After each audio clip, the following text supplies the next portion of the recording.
Good morning, everyone. Bonjour tout le monde. Bienvenue. Welcome. Thank you for being here today. As we begin our meeting today, and on behalf of Ottawa City Council, I wish to acknowledge that Ottawa is built on unceded Anishinaabe Algonquin territory. Sorry, one second. The peoples of the Anishinaabe Algonquin Nation have lived on this territory for millennia. Their culture and presence have nurtured and continue to nurture this land. The City of Ottawa honors the peoples and land of the Anishinaabe Algonquin Nation and honors all First Nations, Inuit, and Métis peoples and their valuable past and present contributions to this land. All right, before we begin, I will ask the committee coordinator to do a roll call of all members. Thank you. Councillor Luloff. Present. Councillor Dudas. I'm here. She's there. Councillor Curry. Here. Councillor Gower. Here. Okay. I can hear him, but only for the really faintly. I don't know why it's not. Councillor Tierney. Present. Councillor King. Here. Councillor Leeper. Here. Councillor Brockington. Here. Councillor Menard. Here. Councillor DeRuse. Here. Councillor Kitts. Here. Mayor Sutcliffe. Here. You have a quorum, Mr. Mayor. Thank you. So let's make sure we can hear the committee members who are okay. All right. Are there any declarations of interest? Okay. Item 3 is confirmation of minutes from the Finance and Corporate Services Committee meeting of May the 2nd. Are the minutes carried? Item 4 is response to inquiries. So I'll note that. Item 5 is the delegation of authority bylaw summary report. Is that report received? Item 6 is Finance and Corporate Services Department. 6.1 is the 2002 Investments Endowment Fund and other Treasury activities. On the recommendations, is that carried? Holding, okay.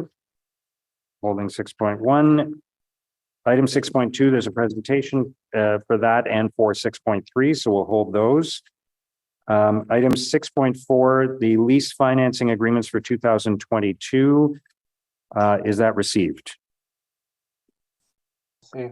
Item 6.5, there's a presentation for that, so we'll hold it. Item 6.6 is the 2022 procurement year in review. Is that received? Okay.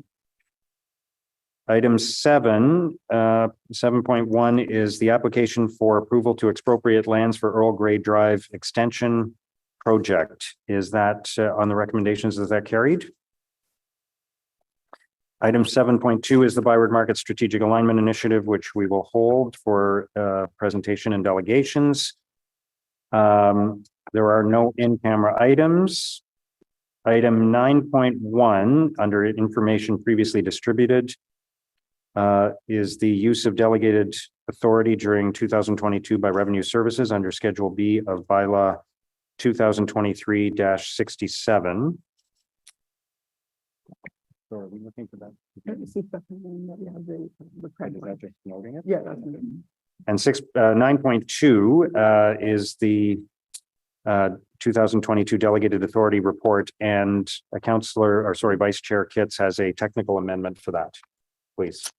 Thank you, Mr. Mayor. Whereas report ACS 2023 pre-gen 0006 is to provide information on activities on planning, real estate, and economic development department use of delegated authority as per the current delegation of authority bylaw within the mandate of Finance and Corporate Services Committee. And whereas a technical amendment is required to correct 3 errors in document 1 of the report, therefore be it resolved that with respect to report ACS 2023 pre-gen 0006 Finance and Corporate Services Committee, amend document 1 by 1, substituting BIA expansion grant with BIA anti-graffiti funding program. And 2, substituting BIA Research Grant Program with BIA Research Funding Program. And 3, removing City Winter Grant Program from the program with no activity, as this was a one-time COVID program from 2021. Thank you, Vice Chair Kitts. Is that carried? Okay. So let's go back to item 6.1, which is the 2022 Investments Endowment Fund and other Treasury activities. Was it Councillor Leeper? Did you have a question related to that? Thank you. As part of the report recommendations, staff have recommended a change to our short-term borrowing policy such that it would no longer be limited to a static $500 million as an absolute number, but would be dynamic as a percentage. That new dynamic number would be upwards of $1 billion in short-term borrowing authority. If I understand the report correctly, in 2022, we used 320 million worth of the room that we had within there. I'm just wondering why staff, if in 2022 we used 320 of the 500 in order to do our short-term borrowing, why do we need to roughly double the short-term borrowing authority from 500 to something that looks like $1 billion in today's numbers? Thank you for the question. So it has fluctuated year over year. I think at the maximum, we may have gotten to 460. And so we do see, especially when we get to the year end and just before the tax roll comes in, we have significant drops in cash. So these are short-term borrowing. They're not long-term borrowing. They have to be repaid within the year. And so it just helps with the cash flow. Also with LRT spending, we spend on LRT, we claim with the federal and provincial governments. It takes a while for the claims to come in and the dollars are fairly substantial. And so throughout stage 2 LRT construction, we also need that flexibility. Okay, is that, sorry if I've misunderstood, but that seems like a delegated authority such that the CFO and mayor are able to make those decisions with respect to short-term borrowing? So what we're asking for is it's part of the policy. And so it's to manage the ongoing requirements and fluctuations. And so we're asking for approval at this point to go up to a maximum of that number. And it is within the municipal act what the limit actually is. And it doesn't vary throughout the year, the limit. It's based on the previous year's revenues. So we know for the next year what that limit will be. And we will share that information with council. That's what I'm wondering is Yes. the decision to exercise the authority to borrow that currently is vested with the mayor and CFO as a delegated authority without further council approval? Correct. Okay, and what is the reporting mechanism on that? Sorry, I didn't catch that. What is the reporting mechanism on that? That would be this report that comes in June. Okay. So if in October of 2024, you and the mayor make the decision that we need to borrow an additional $100 million to float us through a couple of months because of a gap between revenue expectation and revenue receipt. Are we as council made aware of that decision to borrow under that authority? Through the chair. So if you like, we can report that back on a quarterly basis because we do come forward with a number of quarterly reports updates throughout the year. So when we do exercise that, we can certainly report that back. So you're not waiting until the June timeframe in this report. So we can give you regular updates if we do use that. But what about a proactive indication that you are preparing to borrow? I know we have short turnaround times, for example, when we're proposing to borrow under our long-term authority, where that goes to, I think it's the debenture committee for a decision. So we are aware that, you know, the city is intending to borrow those funds. Is there a proactive mechanism for the short-term borrowing that would alert council that we intend to borrow X number of dollars for X purpose? So it's just logistically, that would be difficult. It changes every single day. And so every day we're in the market looking at promissory notes, looking at the interest rates, trying to capture the lowest rates we possibly can. Okay. And so it is a daily exercise. Okay, but the longest we would have to wait would be, you know, a quarter before we find out that that authority was exercised. Okay, thank you very much. And Thank sorry, you. Mr. Chair, just to be clear, it is aligning ourselves to the municipal act. So previous to this, it's been kind of this $500 million limit was set. So this really establishes us right to the municipal act as well. So that's a key point as well. Yeah, and that was set in 2019. So the effect of changing the policy to this back in 2019 might have been that our upside was 800 million or something like that. And obviously that grows with the growth in our revenues. Okay, thank you. Thank you, Councillor Leeper. Councillor Dudas, did you have your hand up? Or your I did, but my question was answered. Okay. Super. Councillor Menard? Thank you very much, Mayor. Thanks for the report. I just wanted to ask about the prudent investor status. The last term of council, we had some discussions around prudent investor status related to some of the holdings that we have and some investments that we continue in fossil fuels, which have been poor investments for us.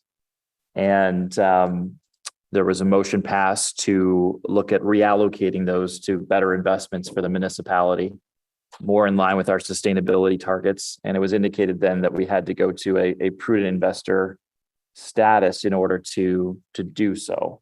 So if you can update on that one piece, given the report. Yeah, so the very next step is to select the investment board. And the very first thing that will be on the agenda for the investment board is to develop an investment policy that would have to be approved by council. So it's the investment policy that will dictate what we will be investing in. And that will be likely in the fall timeframe. Okay. And I suppose, though, you'll be taking direction from previous motions that have been passed in this regard in terms of that policy. Correct. And we will look and based on prudent, we'll look at ESG policies, making sure those are embedded. Okay, and that's appreciated. There is this is a change, obviously, in that there's the private board that's set up separately with regard to our decisions on this. And so I guess are you seeing this in a lot of other municipalities in terms of best case examples? Is that something that is happening in most municipalities, or is this something brand new that we're doing? The prudent? Yeah. Well, the board being set up as is a board, arm's yeah. length board, and then the prudent investor status is related to that. It's quite onerous process. And so only the larger municipalities are doing it. The smaller ones are relying on MFOA and the can't recall the organization that invests for them. So because it requires a significant structure work to support that, City of Toronto and Ottawa, and I think there's one other municipality that's looking at implementing a board.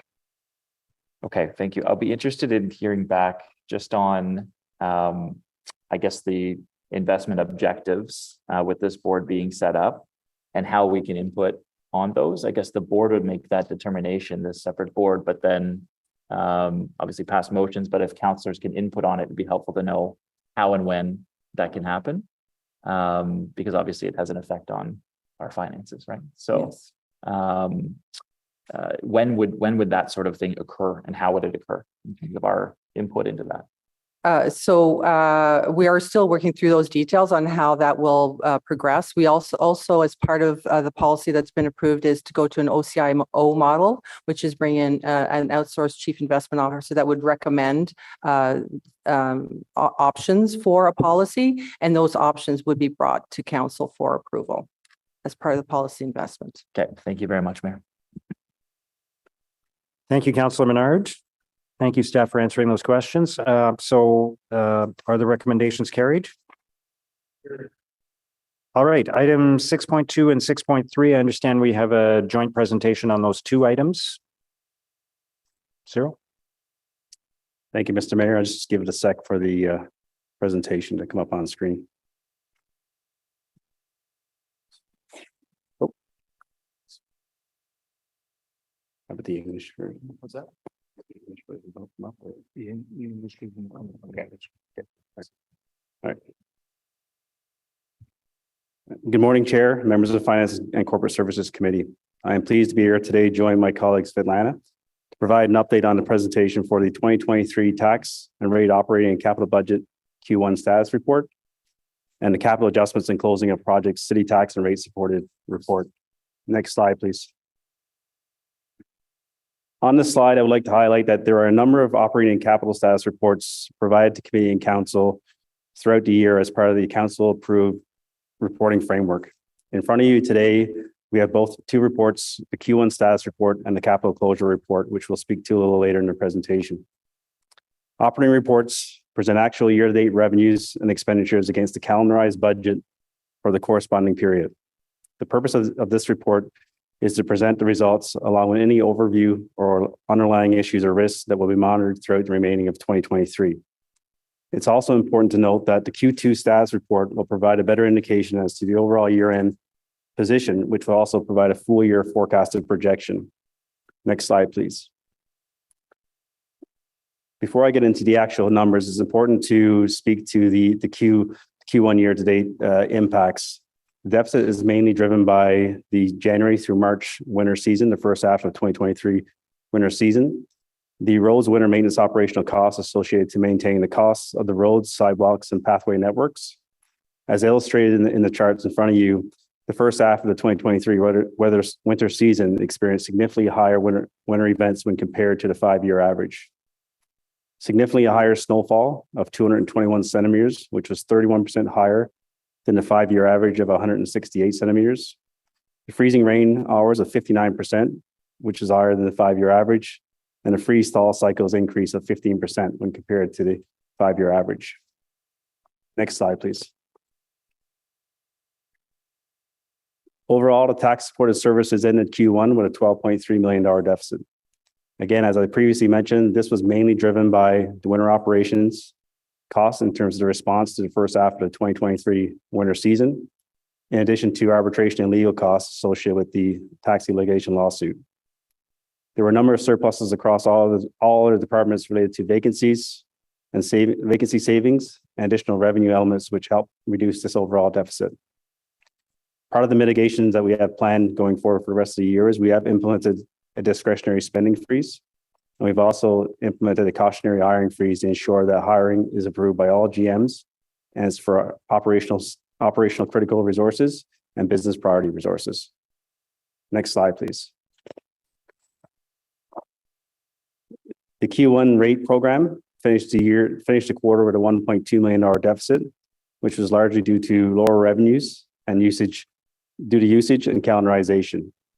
Again, the Q2 status report will provide a better indication as to the overall year-end position for the rate program as we move into the summer months, which is largely driven by the variability of the wet or dryness of the seasons that's in front of us. I will now pass it over to my colleague Svetlana to discuss the next slide.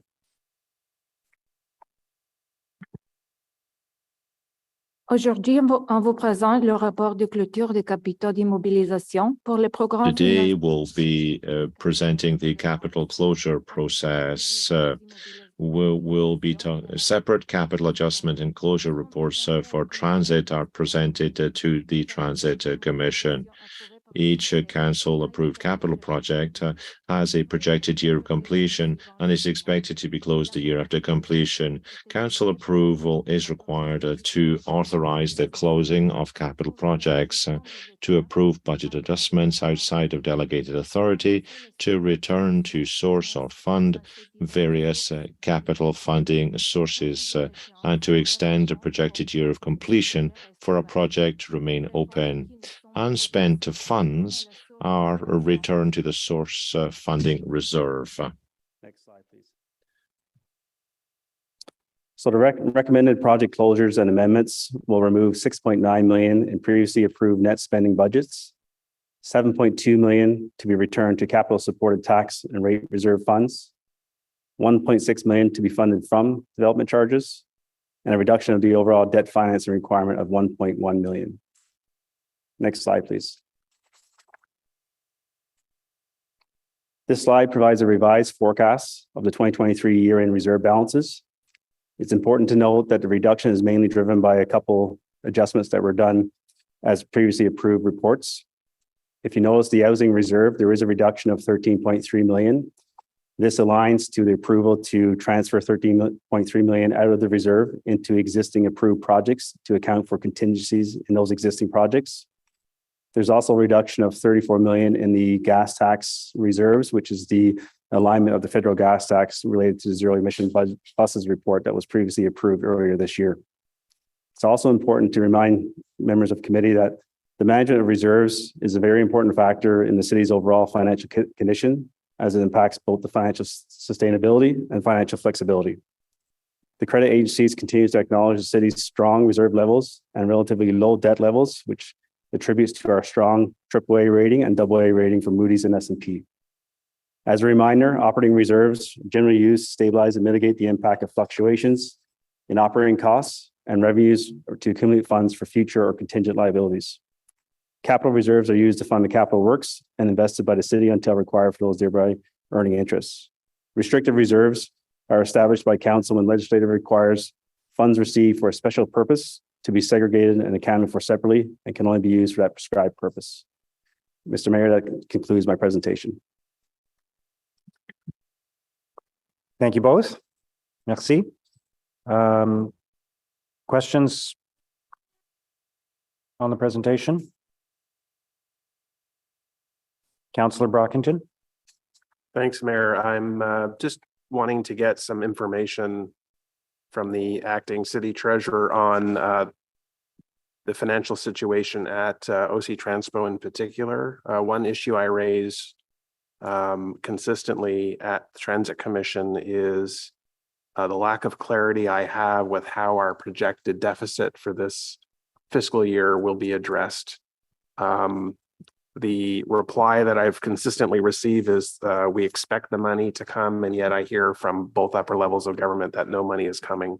Could you just elaborate on the vision for how we will balance this year, please? Through the chair, if you go through the report or refer to my reserve continuity, it's important to note that the current balance in the transit reserve combined operating and capital reserve is 32 million.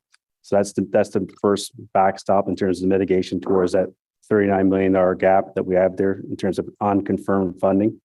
Q1 report went to the commission earlier in May, and we will be monitoring that cost to kind of try and close that residual gap of that 7 million to get to that 39 million. Overall, from a Q1 perspective, transit, the real gap is about that 39 million. So we're kind of containing costs in our operations. So again, with the 32 million in the reserve balances, and more mitigations in place from a discretionary spending, relooking at our existing capital in flight. That's how we're going to mitigate to that 39 if that does not come through. And that will essentially end the year with not a penny in the bank account in reserves. Is that correct? If that plays out to course, I mean, if we can generate more savings, obviously it'd be better. But right now we do have those mitigations in place to kind of be break even, if you will. Fair enough. Okay. Thank you, Mayor. Thank you, Councillor Brockington. Councillor Luloff. Alors, nous avons donc déjà dépassé le budget de déneigement. So we've already overspent our snow clearance budget. So is this just an estimate for the year? Est-ce que maintenant nous avons déjà dépassé le budget? Have we already overspent our snow clearance budget? That's what I'm asking you. Mr. Chair, I apologize. Do you mind repeat that in English? Sure. Apologize. We should be able to conduct this meeting bilingually, but so we've looking at is this a projection that we're looking at that we're going to surpass our snow removal budget, or we've already passed it for 2023? So from a calendarized basis, like we calendarize, so we front load some, and then we have some in the back end as well for November, December. So from a calendarized perspective, we were 13.8 million over that calendarized budget. As we go through, we've seen years before where we finished Q1 in a deficit position, but again, it's subject to November, February events because we do have a back end budget as well. If there's a very mild November, December, that will mitigate that deficit from Q1 down. Okay, so there is a possibility that we could be within balance by the end of the year. It is possible. It's possible, yeah, but not probable. Okay. Can you explain the gas tax reduction one more time and the reason for that gas tax reduction? Yeah, so what we're comparing to is the reserve projection during budget time. Okay. So if you recall, our budget was tabled in the beginning of February. The zero emission bus report came February 22nd timeframe. So when that report was approved, part of that funding for the zero emission buses was federal gas tax. So that was then allocated. Yes. Okay, understood. Yeah. Thank you very much. Thank you, Councillor Luloff. Any other questions? Okay, then on item 6.2, which is the 2023 tax and rate operating and capital budget, Q1 status are the recommendations approved? And item 6.3, capital adjustments and closing of projects for the city tax and rate supported, is that carried? All right, let's move to item 6.5, enterprise risk management program, approval of audit recommended actions. And we have another presentation on this with Cyril Rogers and Chris Hughes.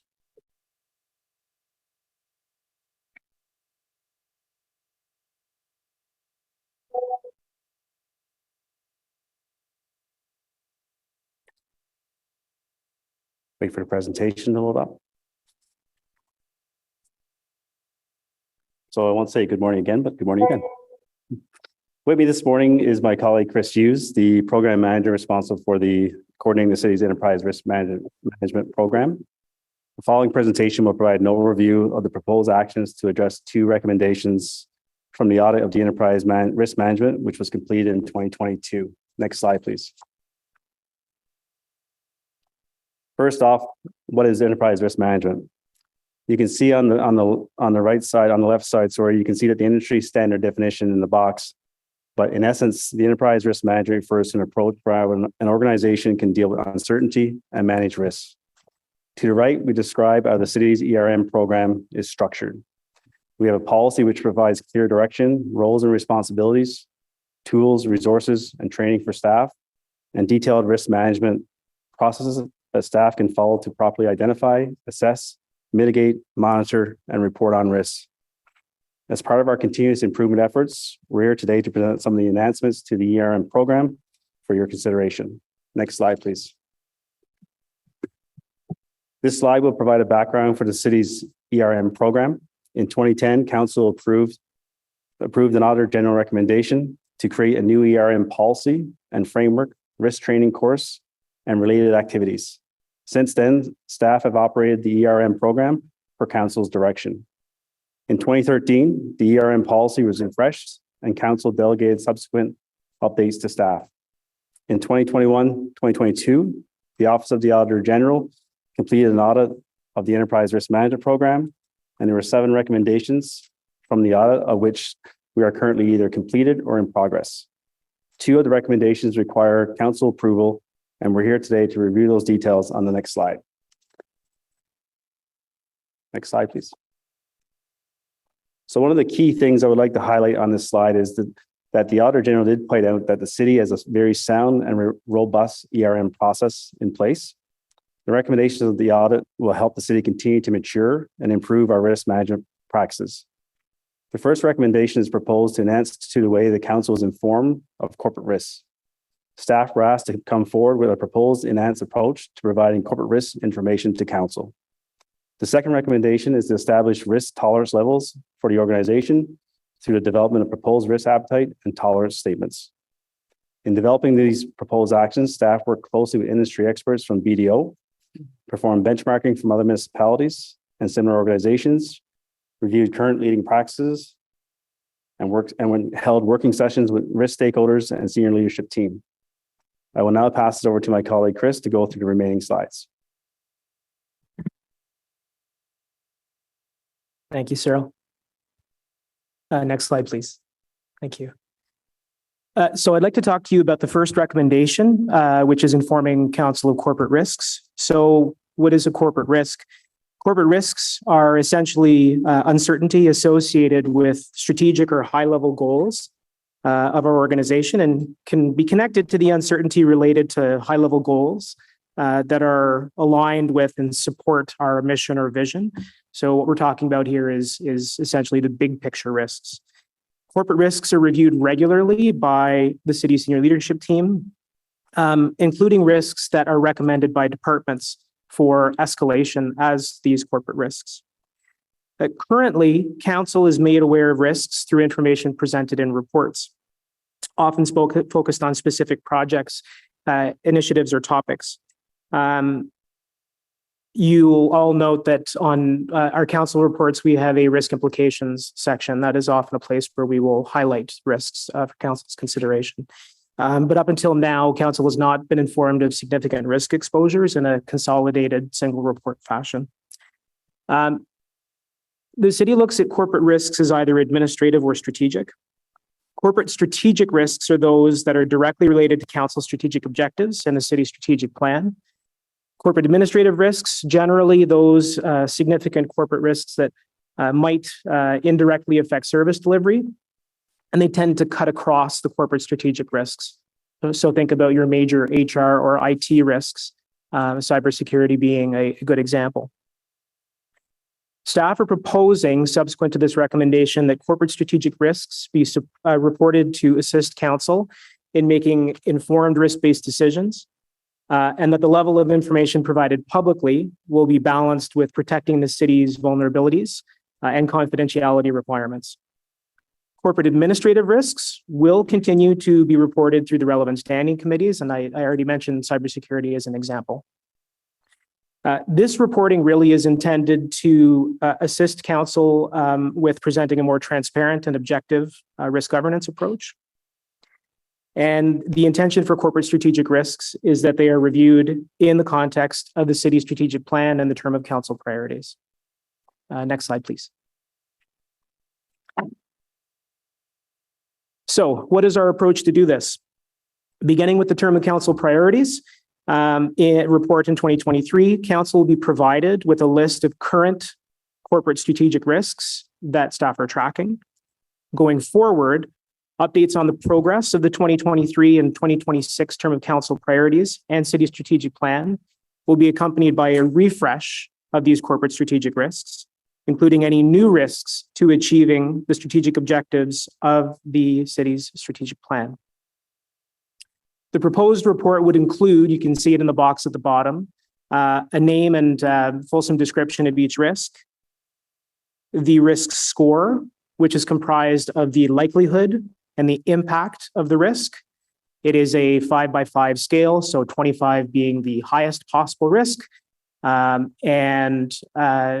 The intention of the scoring is twofold: to provide council with an understanding of the priority of those risks, what is most likely to occur, what has the highest impact if it does, but also to show movement between reporting periods. We would hope that with mitigation measures in place, risk scores would come down over time, and the reporting is intended to show that.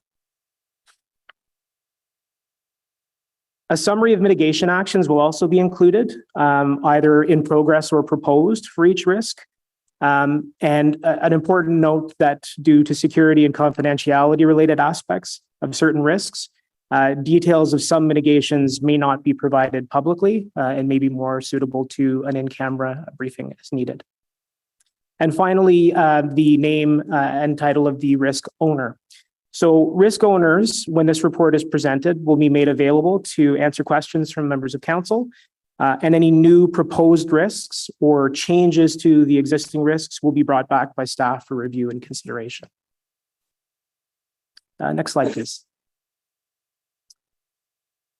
So the second recommendation that we're speaking about today is to establish risk appetite and tolerance for the organization. Risk appetite and tolerance is a well-established risk management practice that organizations use as part of their risk governance to communicate their culture around risk and what their risk values are, essentially. Risk appetite is a statement of where the city is willing to take some risks in the pursuit of value and where the city is unwilling to take risks. Risk appetite and tolerance statements do not exist independently of each other. No statement is more important than another. They're to be used together when considering a strategic or an operational decision.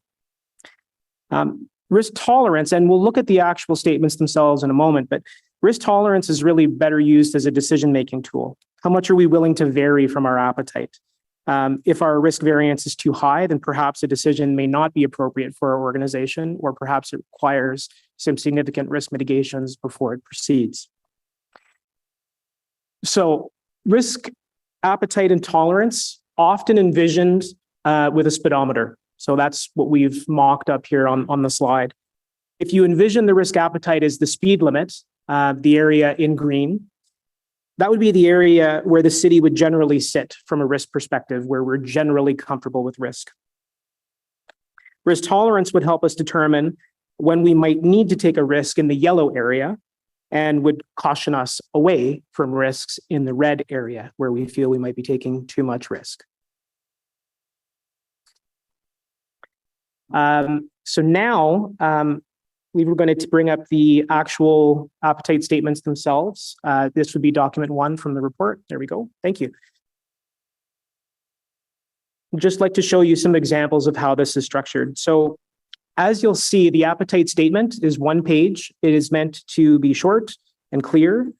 We've divided the appetite statement into 3 areas related to our city, our services, and our people. In each area, we've provided some examples of where we're proposing the city might be willing to take on some risk, as well as where the city has little to no appetite for risk. For example, if you could, sorry, just scroll up to the top just briefly. Thank you. You'll notice that we've proposed a statement that says that the city might be willing to take on a little more risk to improve our environmental stewardship, to assure sustainable transportation, but we will not take risks on the health and safety of residents. The goal here with the appetite statement is to codify the city's values on risk, explaining it to the public and to provide direction to staff when we propose things back to council. So moving on to the next page, please. You'll see that the tolerance statements are a little bit more detailed. Each statement is related to a risk area. These risk areas correspond to how city staff categorize our risks internally. The goal of the tolerance statements is to provide another tool to make informed risk-based decisions. In each statement, we provided a low, moderate, or high tolerance for risk. A low tolerance means that generally the city does not accept this type of risk. Conversely, a high tolerance may mean that the city could be willing to accept a little bit more risk in this area. Moderate simply means that there is no inherent high or low risk. It's that it will depend on the situation and must be considered. If these statements are approved by council, this is how they are intended to be used. Let's envision a staff member has been tasked with proposing a new program to meet a direction from council. They could use the risk tolerance statements to check how the program would fit within the city's risk appetite. By going through the list and considering their decision in each risk area, they would have a sense of whether the decision fits or if it might need to be reconsidered, reframed, or if additional risk mitigation actions might need to be proposed. You can see, for example, oh, perfect, it's right there. In the continuity of operations statement, we're proposing that the city has a low tolerance for disruptions to critical services. This would lead the staff member to avoid critical service disruptions during their program or to ensure they happen during off hours to limit the impact to residents or to staff that use those services. Ultimately, remember, these are guidelines. Council may deviate from the appetite and tolerance as needed to direct staff as they see fit, and staff may propose options that sit outside of the city's risk tolerance. The goal with these statements is to provide a guide and to support transparent, informed, risk-based decision-making.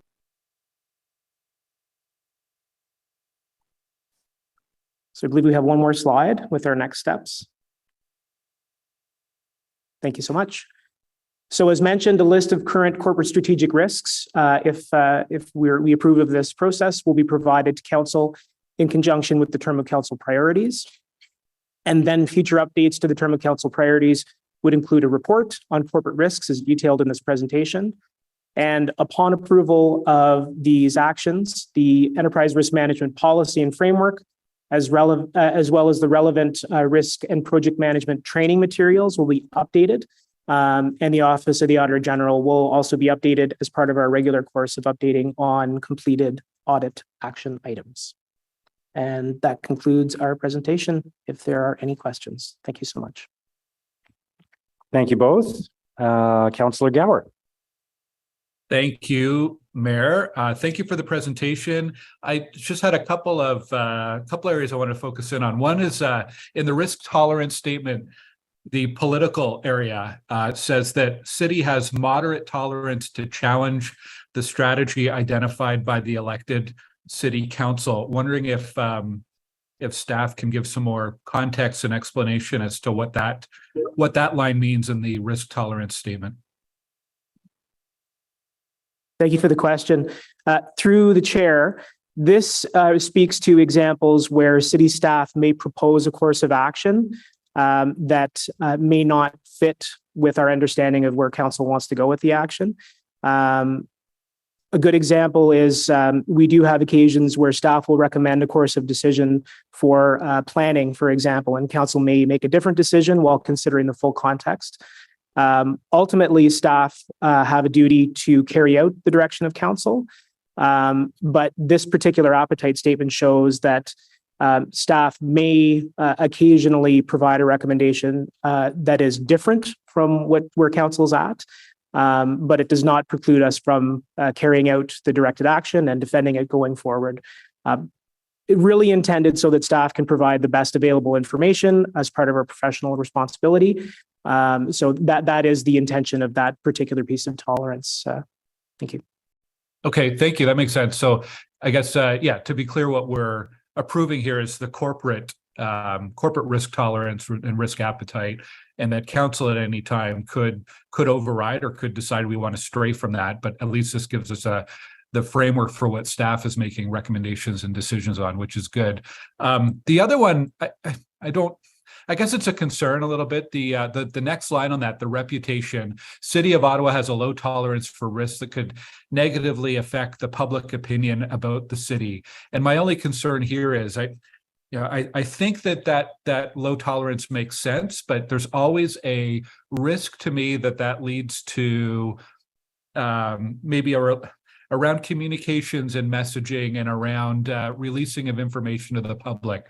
Not specific to City of Ottawa, but I think governments at all levels have a tendency sometimes to be overprotective of messaging and of information that might make the city or the province or the federal government look bad in some way. And failing to disclose information to the public, we're not failing to, we're being as transparent as possible, and we're not letting a reputation or that level of risk tolerance affect our approach to sharing information with the public. I'm just wondering if staff would have any comments on that aspect. Through the chair, it's a good question. I kind of look at the other angle around, right? I label it as a low tolerance by meaning that we are really transparent. We show all of our public and all of our data in terms of our financial data is released publicly, open data. Our budget books are extremely detailed. There's an abundance of memos that go out on a regular basis, depending on the response that the city is taking. So I see that as in terms of, really making sure we put as much information as we can out to the public and our residents. If we're to elevate that to moderate, I would say maybe we're going to be more reserved and restricted in that process. So that's how I kind of view it that way, kind of the other side of the fence lens on it, if you will. Okay, that's fair. Well, I think it'll be interesting to see how this reporting and updates, how it evolves over the next few years and how council's able to use it to make better decisions. So thanks for the update. Thank you, Councillor Gower. Councillor Curry. Thank you very much for this, and thank you for the briefing we got prior. It was very helpful. I just want a quick question. I asked you the same question in our briefing, but the heat mapping, is that going to be something that we see whenever there's a big decision? We'll actually see that, or is that still to come? I just haven't seen it in this presentation. Through you, Chair, thank you for the question.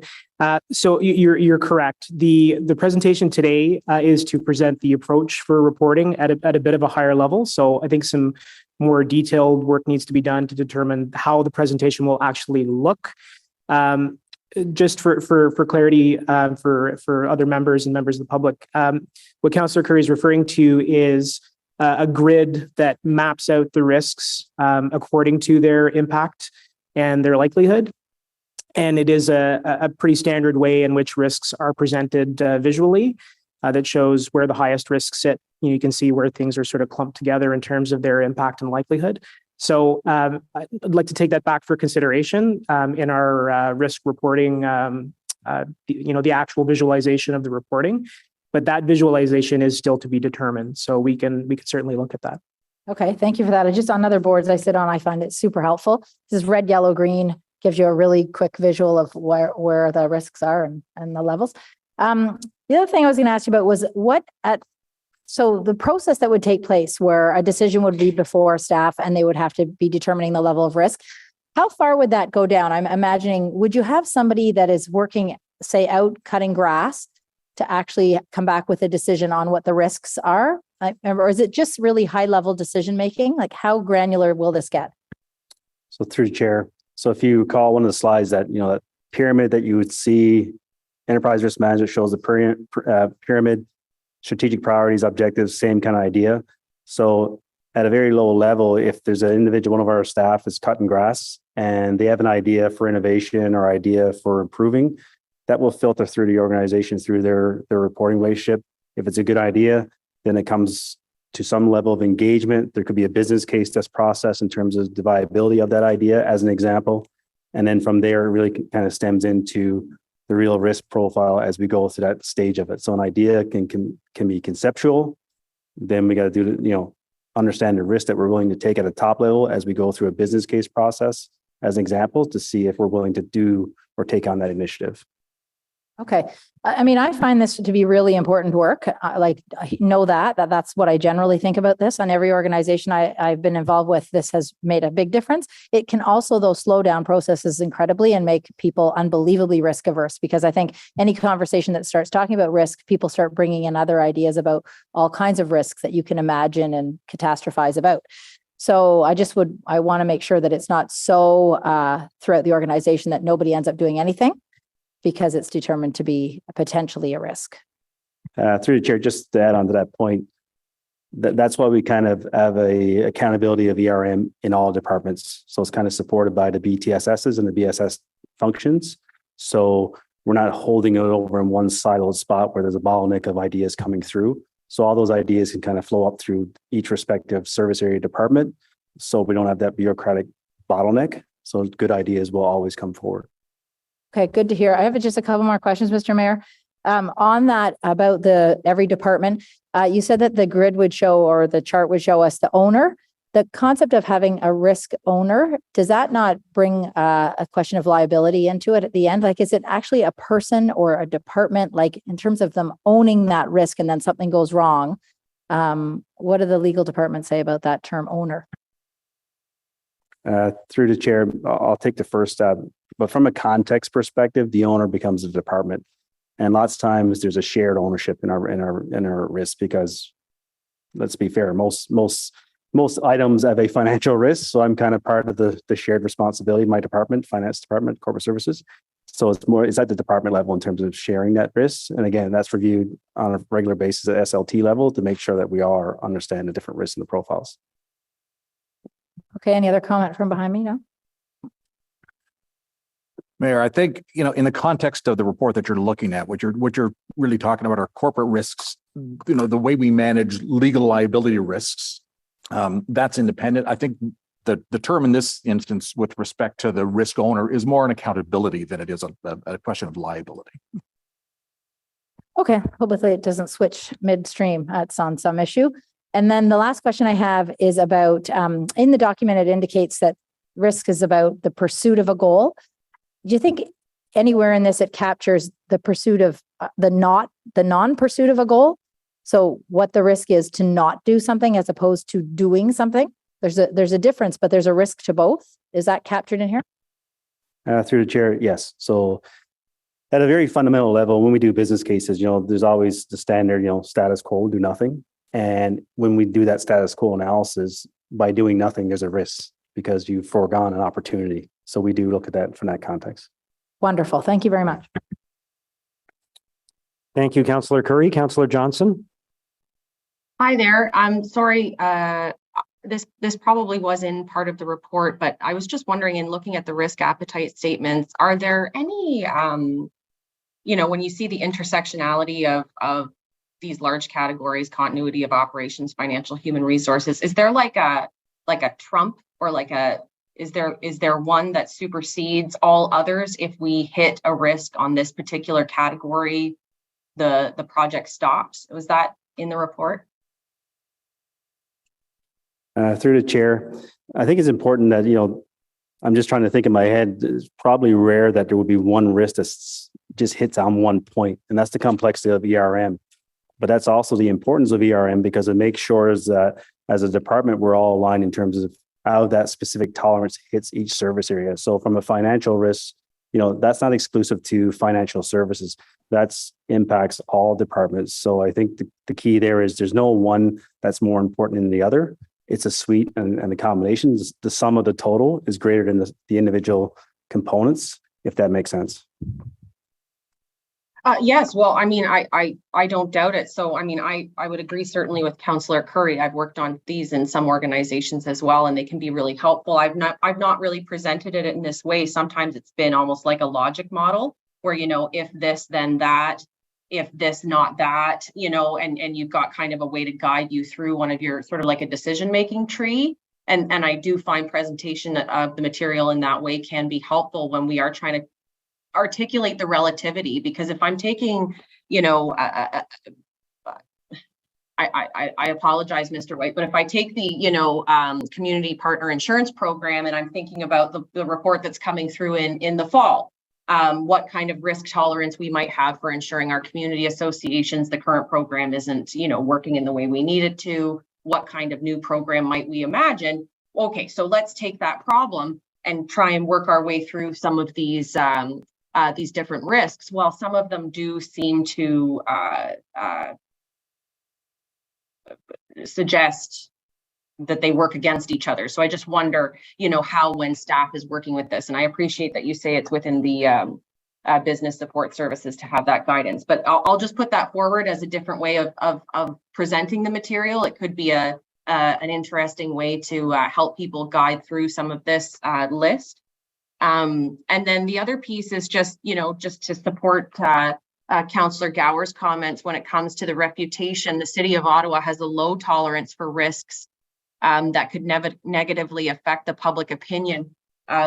Mr. Rogers, I certainly appreciate that perhaps you read it differently, but I might reinforce that within the chart, low would mean, or at least the way I understand it, low tolerance would mean less activity, would mean greater protections, less transparency because it's low, and then high means that you have more risks, which means that implies a bit of openness or a bit of more activity. So I find that the way that it's interpreted for this particular category does not appear to be in line with how we use low, moderate, and high in other categories. So I would just flag that not seeing it in the same way in one of these categories could then very well mean the opposite interpretation for that risk level. So it might be helpful to check this through with some other stakeholders to make sure that, within the organization, maybe to make sure that they're seeing the directionality that we're intending with the latter. So thank you very much, Chair. Thank you, Councillor Johnson. Any other questions? Okay, are the report recommendations carried?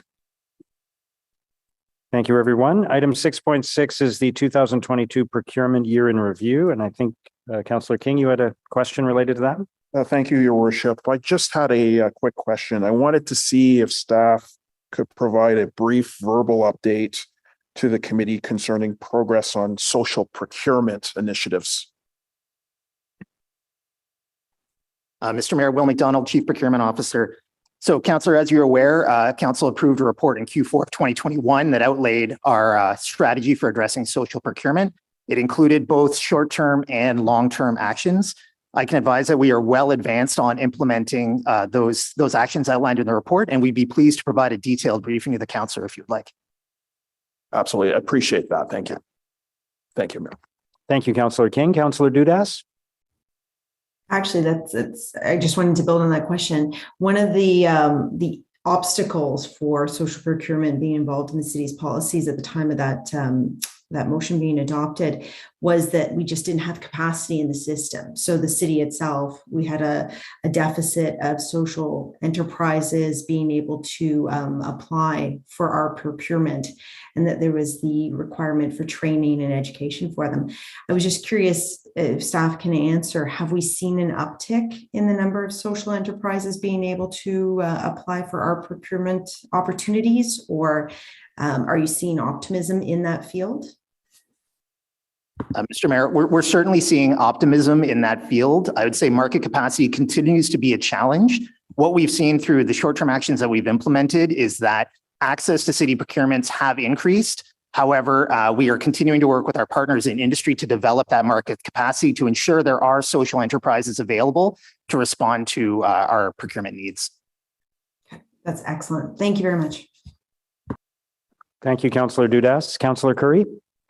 I just want to make a general comment about procurement and see what you think. So when I'm at any event at the tech park, what I will hear often is people will say things like, it's almost impossible to get a contract with the city to sell anything to this city, and that it then impedes them from selling elsewhere because other countries will say, well, you know, you sell to the city of Ottawa, right? And Canada, like it's not just city of Ottawa, but and Canada.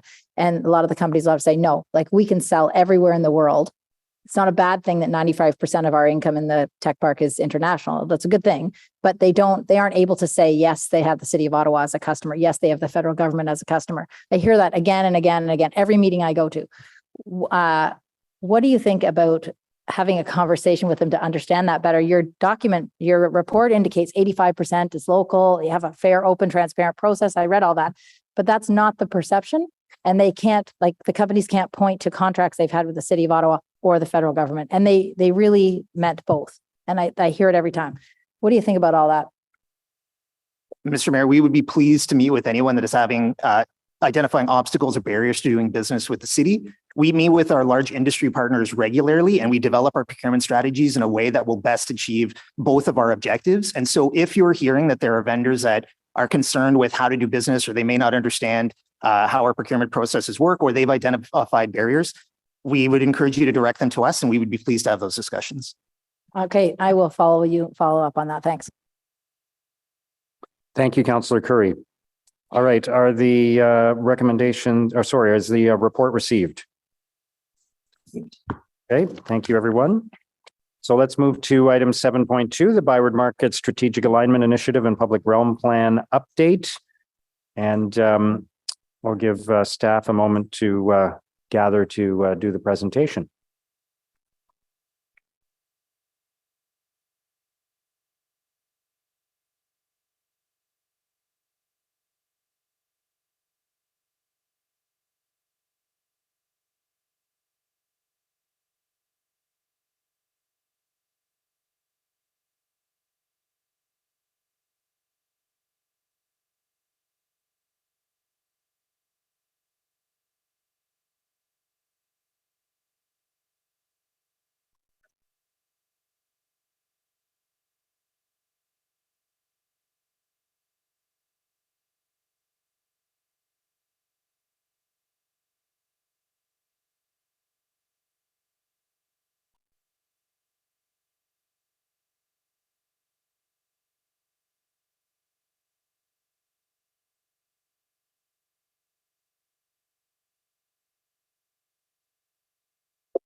Bonjour, Monsieur le Maire. Je m'appelle Court Curry. Je suis le gestionnaire des emprises. I'm Court Curry. I'm accompanied by Cindy Van Buskert. She's a manager in the Department of Economic Development. And I'm very, very proud to introduce Amanda Mullins. Amanda will be joining our department on the 19th of June as a manager of strategic planning for the Byward Market. Hello, Amanda. Welcome to you. We're very, very proud to be here today to put forward our recommendations on our strategic alignment initiative and to get your support for our recommendations as well. I'd like to give the floor to Ms. Van Busker, who will start the presentation. In January of 2021, Council approved the Byward Market Public Realm Plan, which included a recommendation to undertake a governance review of the Byward Market to address the ineffective multi-layered jurisdictional structure and improve the management, programming, and operations of the area to deliver an improved experience. A working group was established in July 2021 and began discussions on how to provide the Byward Market with the ability to better manage its own operations. This working group was facilitated by city staff and included representation from the Byward Market BIA and Municipal Services Corporation boards, the primary experience and service delivery partners in the Byward Market. We believe the Byward Market Strategic Alignment Initiative is really the next step in creating a Byward Market that meets the expectations and interests of businesses, residents, and visitors. A strong governance and administrative foundation is required to reclaim the market as the historically and commercially vibrant destination it has been for generations. Next slide. Over the past 3 years, the need to transform Byward Market governance and operations has become increasingly urgent, both in response to escalations in concerning patterns and behaviors in the area, but also to capitalize on timely opportunities for growth and transformation. There is a clear willingness on the part of area stakeholders to take bold steps to improve district operations, commercial vitality, and visitor experience. Byward Market's designation as a special district in the new official plan supports the opportunity to effect a transformational change in advance of the 200th anniversary of the area in 2027. We know that addressing concerns regarding special events and project approvals, cleanliness and maintenance, and community safety and wellness will require a coordinated management approach that considers all interests. Addressing governance creates the optimal environment to engage credibly and to speak really with one voice on larger Byward Market and citywide issues like safety, homelessness, addiction, and mental health.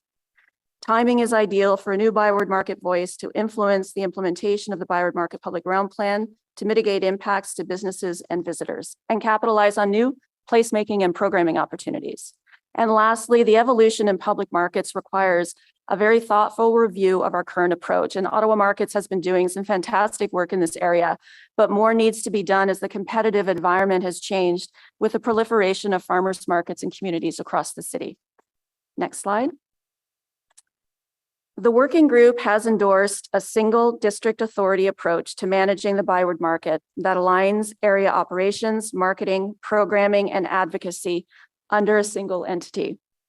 The new district model will utilize the existing Municipal Services Corporation legal structure, currently known as Marché d'Ottawa Markets or Ottawa Markets, to facilitate the transfer of accountabilities and revenue generating opportunities from the city to the Municipal Services Corporation under an expanded mandate, and that will be accomplished via a new service and asset management agreement. The Byward Market BIA will cease operations to support the transition to the new district model. The MSC mandate will expand to include previous BIA priorities, including marketing, programming, street beautification, and pageantry, cleanliness, and safety. Recognizing the vital commercial profile of the Byward Market, the new MSC board structure will include a newly created business advisory committee comprised of district property owners and businesses. The chair of this committee will be a member of the Municipal Services Corporation board and a critical conduit to communicate and share business issues and priorities. Ultimately, the goal of the new model is to deliver improved outcomes related to economic prosperity, diversification, and resilience. It's critical that we ensure the commercial interests in the Byward Market thrive and that the mix of businesses provides a fulsome daytime and nighttime experience for people of all ages. Community and safety and well-being, ensuring that the district is safe and welcoming to everyone. There is an opportunity for the new district authority to take a leadership role and facilitate closer relationships with the city, with OPS and social service delivery partners to address very complicated issues that detract from the Byward Market experience. Placekeeping ensures that the district is maintained to the highest possible standard of cleanliness and maintenance, and working with property owners as well to elevate their own standards to the benefit of the entire area. Placemaking, delivering programming, street beautification and pageantry, initiatives that enhance the experience, And lastly, advocacy and fundraising. Providing the Municipal Services Corporation with an expanded mandate allows the organization to engage credibly on issues affecting the area and influence the implementation of the public realm plan. Next slide. A mission statement has been developed for the newly named Byward Market District Authority and will be subject to final negotiation with the Municipal Services Corporation Board as part of the new service and asset management agreement. The mission statement identifies the Byward Market District as the custodian or steward of the district. It highlights its commercial, residential, heritage, and public market profile and focuses the district authority's efforts on delivering an enhanced visitor experience that reflects the area's local and national significance. And back to Court. Thanks, Cindy. Next slide, please. I'm going to talk about the mandate of the organization. The Byward Market District Authority's mandated areas of responsibility under a new service and asset management agreement will include the following. Running our 2 public markets. It's important to note that there are about 22 farmers markets in Ottawa, but we have 2 publicly owned public farmers markets. They will also be charged of property management at 55 Byward, which is the market building, and 70 Clarence, which is currently the municipal parking garage. And what's new is public realm management within the district. That includes patio permits, special events, road closures, mobile refreshment vehicles and carts, film production, and overall curbside management. This is a good spot in the presentation to speak to the importance of Parkdale Market. Parkdale Market will remain a very important business line. And the programming and events that have been so successful under Ottawa Markets will continue under the leadership of the District Authority. And we see this as an opportunity for future growth. We know food security, food accessibility and availability, local goods and artisans are equally important in the Parkdale Market community, and that will be part of the core mandate of this organization. Second mandate will be streetscapes, plazas, and assets maintained to an elevated service higher than the City of Ottawa's level of service. So I want to note that our public works colleagues maintain Byward Market to the highest level of operational maintenance standard anywhere in the city, and we see that, and we're proud of that. This organization will pair with our public works colleagues to take that level of curation and quality of placekeeping even higher. There will also be the mandate to do the typical BIA undertakings of pageantry, branding, programming. We'll be adding to this mandate the need to have a centrally located visitor center. What that is, whether it's a bricks and mortar or whether it's an on-the-street service, we know that many residents find themselves in the Byward Market and are looking for wayfinding around the core, et cetera. And that will be part of the responsibilities of this organization, as well as hosting events and activations of a citywide and national importance and marketing Byward Market nationally. Next slide, please. To continue with the mandate, the District Authority will have the responsibility to support and advocate on behalf of property, business, and entrepreneurial interests in the area to ensure that the commercial vibrancy of the district is maintained and offers a fulsome daytime and nighttime experience year-round.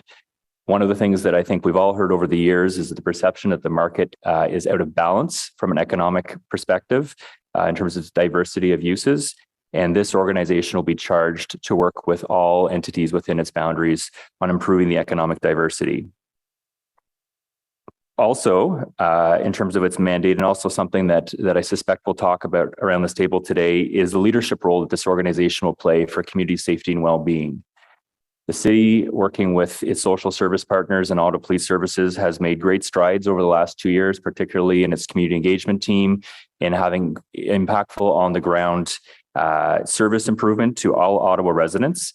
This organization will take over the leadership table that brings together all parties within Byward and Lower Town to coordinate service delivery to all residents of the community, as well as potentially continuing with the community engagement team initiative upon the conclusion of its pilot later this year. Advocacy will also be a key component, as Cindy mentioned, especially as it relates to investment in the area. It's a critical aspect of the authority's mandate. Public realm plan that council approved in 2021 requires significant investment from all levels of government. The district authority will be positioned to speak credibly with one voice to move forward without delay that plan. Lastly, as a municipal service corporation, the work of the district will continue to reflect city priorities related to climate change and diversity, equity, and inclusion, and celebrate the cultural and heritage traditions of both the Byward Market and Parkdale Market neighborhoods. Next slide, please. Now going to show the proposed Byward Market district operational boundary. As this boundary isn't tied to a levy or members, it should be considered fluid and subject to change as the needs of the district change. You'll note it extends east of Dalhousie along York and George to reflect the extent of the public realm plan interventions over the years, and a dotted line along Rideau Street to recognize that there's a good neighbor to the south in the Rideau Street BIA, and to commit this organization to ongoing collaboration with that organization. Next slide. As noted earlier in this presentation, Parkdale Market is an important business line of the Municipal Service Corporation. Here is the Parkdale Market operational boundary. Hatched area delineates the Parkdale Park, which is jointly programmed by the city, the Municipal Service Corporation, the Wellington West BIA, and the Hintonburg Community Association. Next slide. So how is the new district model funded? A municipal service corporation does not have members like a BIA does. It only has one member, which is you, City Council, so no levy can be collected. Part of the preparation of the new service and asset management agreement is identifying new sources of revenue for the MSC to facilitate the execution of the expanded mandate. The city has been working with the external consultants over the last 6 months to develop and validate a business case to support the evolution of this MSC as the Byward Market District Authority. Specifically, we looked at detailed financial modeling and a detailed organizational operating model that reflects the new mandate. An optimized Byward Market District Authority, fully resourced to meet the requirements of its mandate under the new service and asset management agreement, identifies an average annual operating budget and revenue of $4 million. To give you a sense of scale, Ottawa Markets currently operates at a $2 million operating envelope. And expenses range at $4.6 million annually. So there is a delta that will need to be bridged. I want to note here that this organization will be scalable, and the transition of services that have been provided by the city or others typically will be done in a cadence that works for both parties and manages financial risk to both the City of Ottawa and the Byward Market District Authority.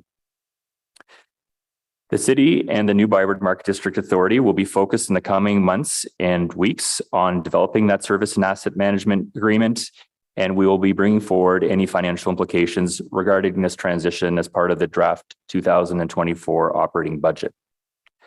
One option, as outlined in recommendation 5 in the staff report, directs staff to explore a special area levy to support the mandate of the district authority. Unlike a BIA levy, which is only applied to commercial properties, a special area levy would be applied to all properties within a defined area.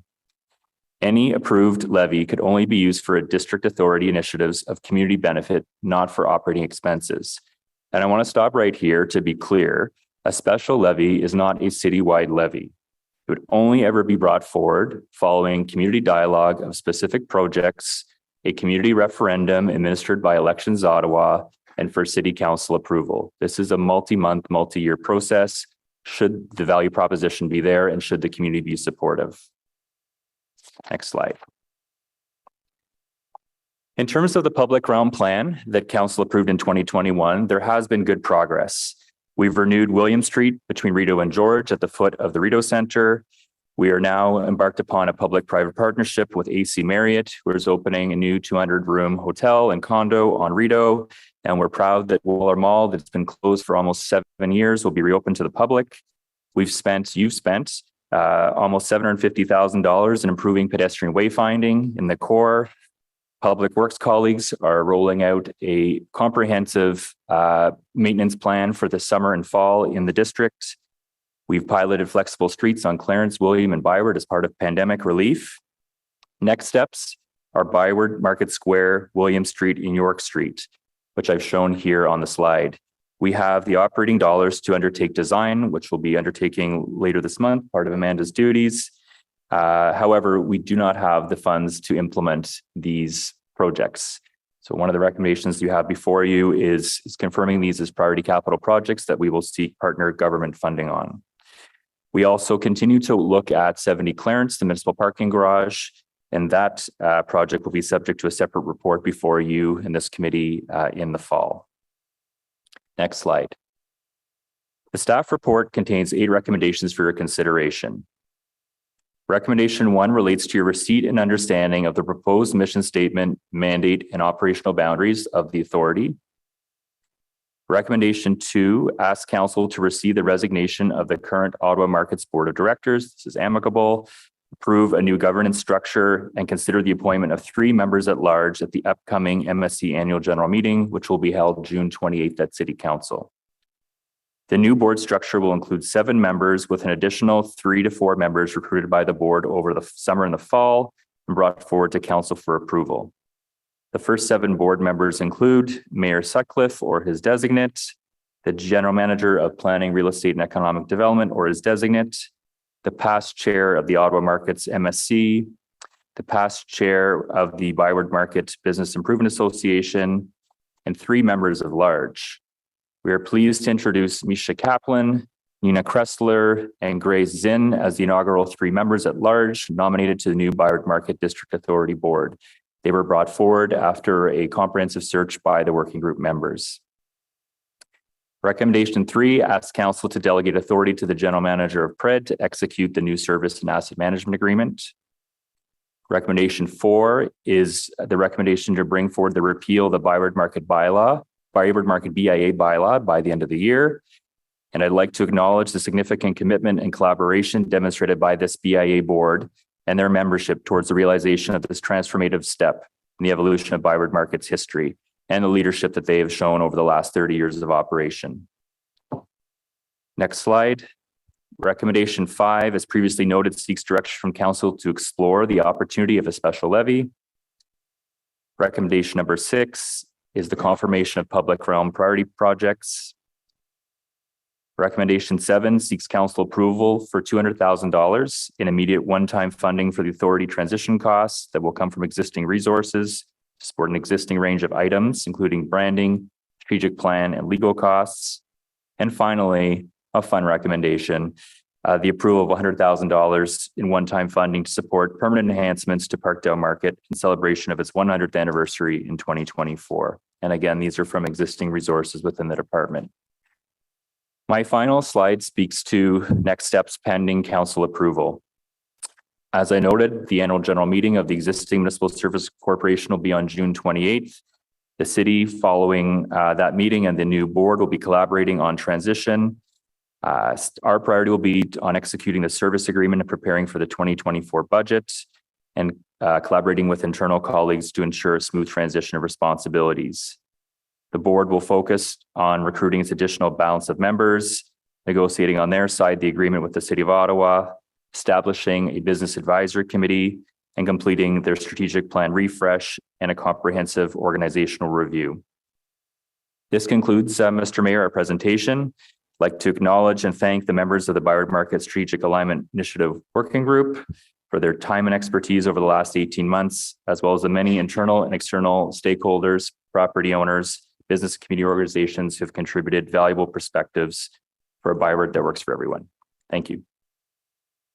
Thank you very much for the presentation. So let's hear from our delegations and then we'll go to questions. So let's begin with the delegation from Brian Leahy and Sarah Jennings. Please come forward.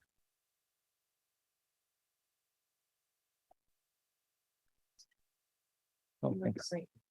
That was likewise. There was a problem with the check there, but sorry to push back to the that worked out.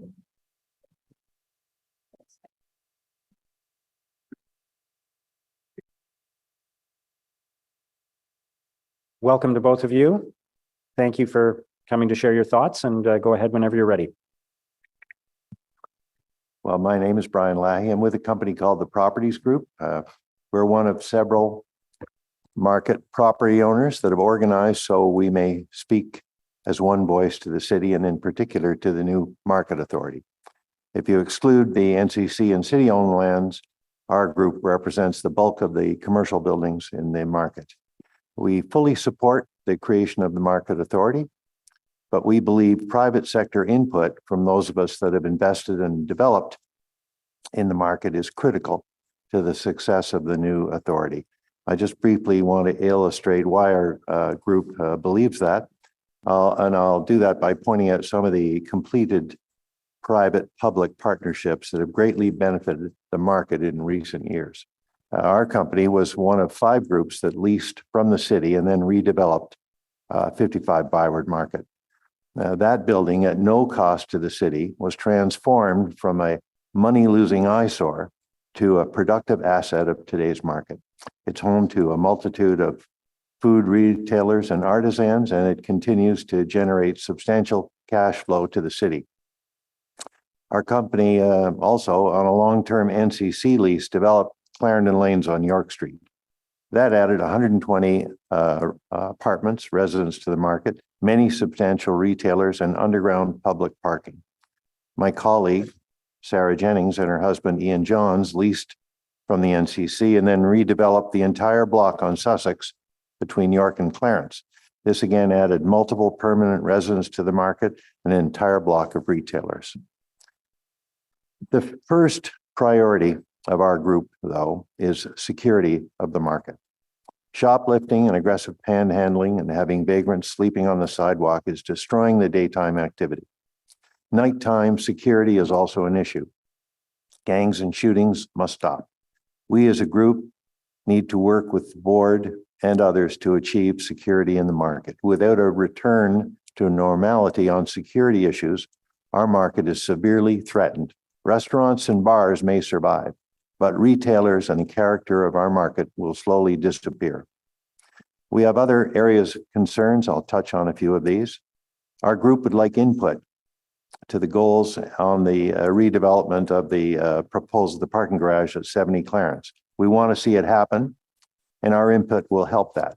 A tender call on a proposal that makes no business sense is simply a way to do nothing for many years. We have experience, we can help in all aspects, but we need a forum to be heard. Last year's closing of Clarence Street was done to help the restaurants deal with the pandemic restrictions. It was a lovely idea, but the execution was terrible. The section between Perron and Dalhousie looked like a refugee camp with every type of tent, shelter, fences, and windbreak. Input from our group will avoid a repetition of that. Landlords are able to insist on design criteria and uniformity with their tenants. William Street Mall between George and York could benefit from our input. Seeing shirtless vagrants sleeping in the very comfortable lawn chairs is off-putting. Those chairs need to be changed. Our company has several retail tenants in this section of William Street. We've heard their complaints, and we'd like to work with the authority on solutions. We need farmers to return to the market, and feasibility studies or hiring consultants won't do that. We all know what needs to be done, and our group is in a position to help and advise. Most of us remember those magical market days on Byward and York Street. Let's bring them back now before they're lost forever. And as Mayor Sutcliffe said in his campaign, bring the market back in Byward. We're an organized group. We're prepared to speak with one voice, but we need a forum to be heard, and we believe one seat on the Business Advisory Committee is not that forum. We would like direct access to the Market Authority Board. We're happy to leave that to the city staff to decide how this would best be achieved. Our group will be an asset, and we should be heard. Thank you. Sarah? Sarah, I'm sorry, but there's only about 30 seconds left, but Well, please. that's going to be double speed then, Mr. Mayor. We're in support, as Mr. Leahy has pointed out. One issue is the disappearance of the BIA levy of well over $500,000. Mr. Curry has given us some information on a new approach on that, but it should be known that our group has reached consensus that we would not object to a local levy that would replace the missing BIA levy. Rather than having our taxes cut, we would maintain the status quo. But what he has pointed out is that we wish to have some say in the raising and purpose of that money. We bring knowledge and experience to the table. And as yet, we do not see an appropriate place in the proposed structure where that knowledge can be inserted. We trust that these matters will be swiftly ironed out when the new authority gets going. what has contributed to the demise of the market has been its loss of its many different and diverse uses through Okay. poor policies. I'm sorry to interrupt, but All right. we are past time. I'm All sorry right. about that, but I know there are other delegations coming, but I would Yeah. like to finish just on the point that this area is an area of national and local significance. And we hope in the future that it will have a special historic designation that recognizes that, and we'll work towards it. There are ways of doing it. Thanks, Mr. Mayor. okay. Thank you. Thank you both. Please stay there for a moment if you don't mind, because Sorry. there may be questions for you. Conseiller Plante, did you have a question for this group, or do you want to wait till after? Sorry about that. I was still trying to figure out the buttons. Okay, sorry about that. I just wanted to thank you guys for coming. I know I met with you separately after I was elected, and we had chats over coffee. So I just wanted to thank you guys for coming. I think it's important that all perspectives are heard in the advancement and the solutions in the Byward Market, the businesses, the housed, the unhoused, the artists, the historical, everyone needs to come together for solutions. So I just wanted to thank you for being here today. Merci. Thank you, Ms. Smith. Merci, Conseiller Plante. Councillor Leeper? Thanks. Brian, you said we all know what needs to be done in order to, and I think it was in the context of bringing farmers back to the market. I don't know what needs to be done to bring farmers back. The agricultural market scene has evolved very significantly in the past few years. I don't know that anyone's got an answer on it. Enlighten me, please. What needs to be done? I think city staff does know what needs to be done. Mr. Curry pointed out to us that it's infrastructure. We need power, we need water, we need the proper shelters, we need proper method of bringing the farmers in, enticing them in. The leasing program should be simpler. The rates should be minuscule if we don't pay them to be there. But I think most importantly, it's infrastructure. All the things they have at Lansdowne are missing in the market. Okay, that's valuable. I appreciate that. I'll have more questions for Court as well, because I know residents, Parkdale Market is obviously going to be a part of this MSC as well. And residents are asking about how can we get back to those glory days of 7-day-a-week vending. I don't know if that's possible. But it's good to hear what some of the missing gaps might be. And people are talking about incentives to bring the farmers back. If it doesn't work for them economically anymore, do we go beyond just free stalls, which is obviously going to be challenging to fund, to the point where we're even subsidizing 7-day-a-week attendance, if they're interested at all. So I know this will be a huge conversation over the course of this discussion and for many months to come. Thank you, Chair. Thank you, Councillor Leeper. Councillor Brockington? Thank you, Mayor. Thank you both for your presentation this morning. I'm very interested in the group that you call the Byward Market Landowners Group. Can you elaborate how many members are part of this group? If you could just elaborate the membership. That's easy enough.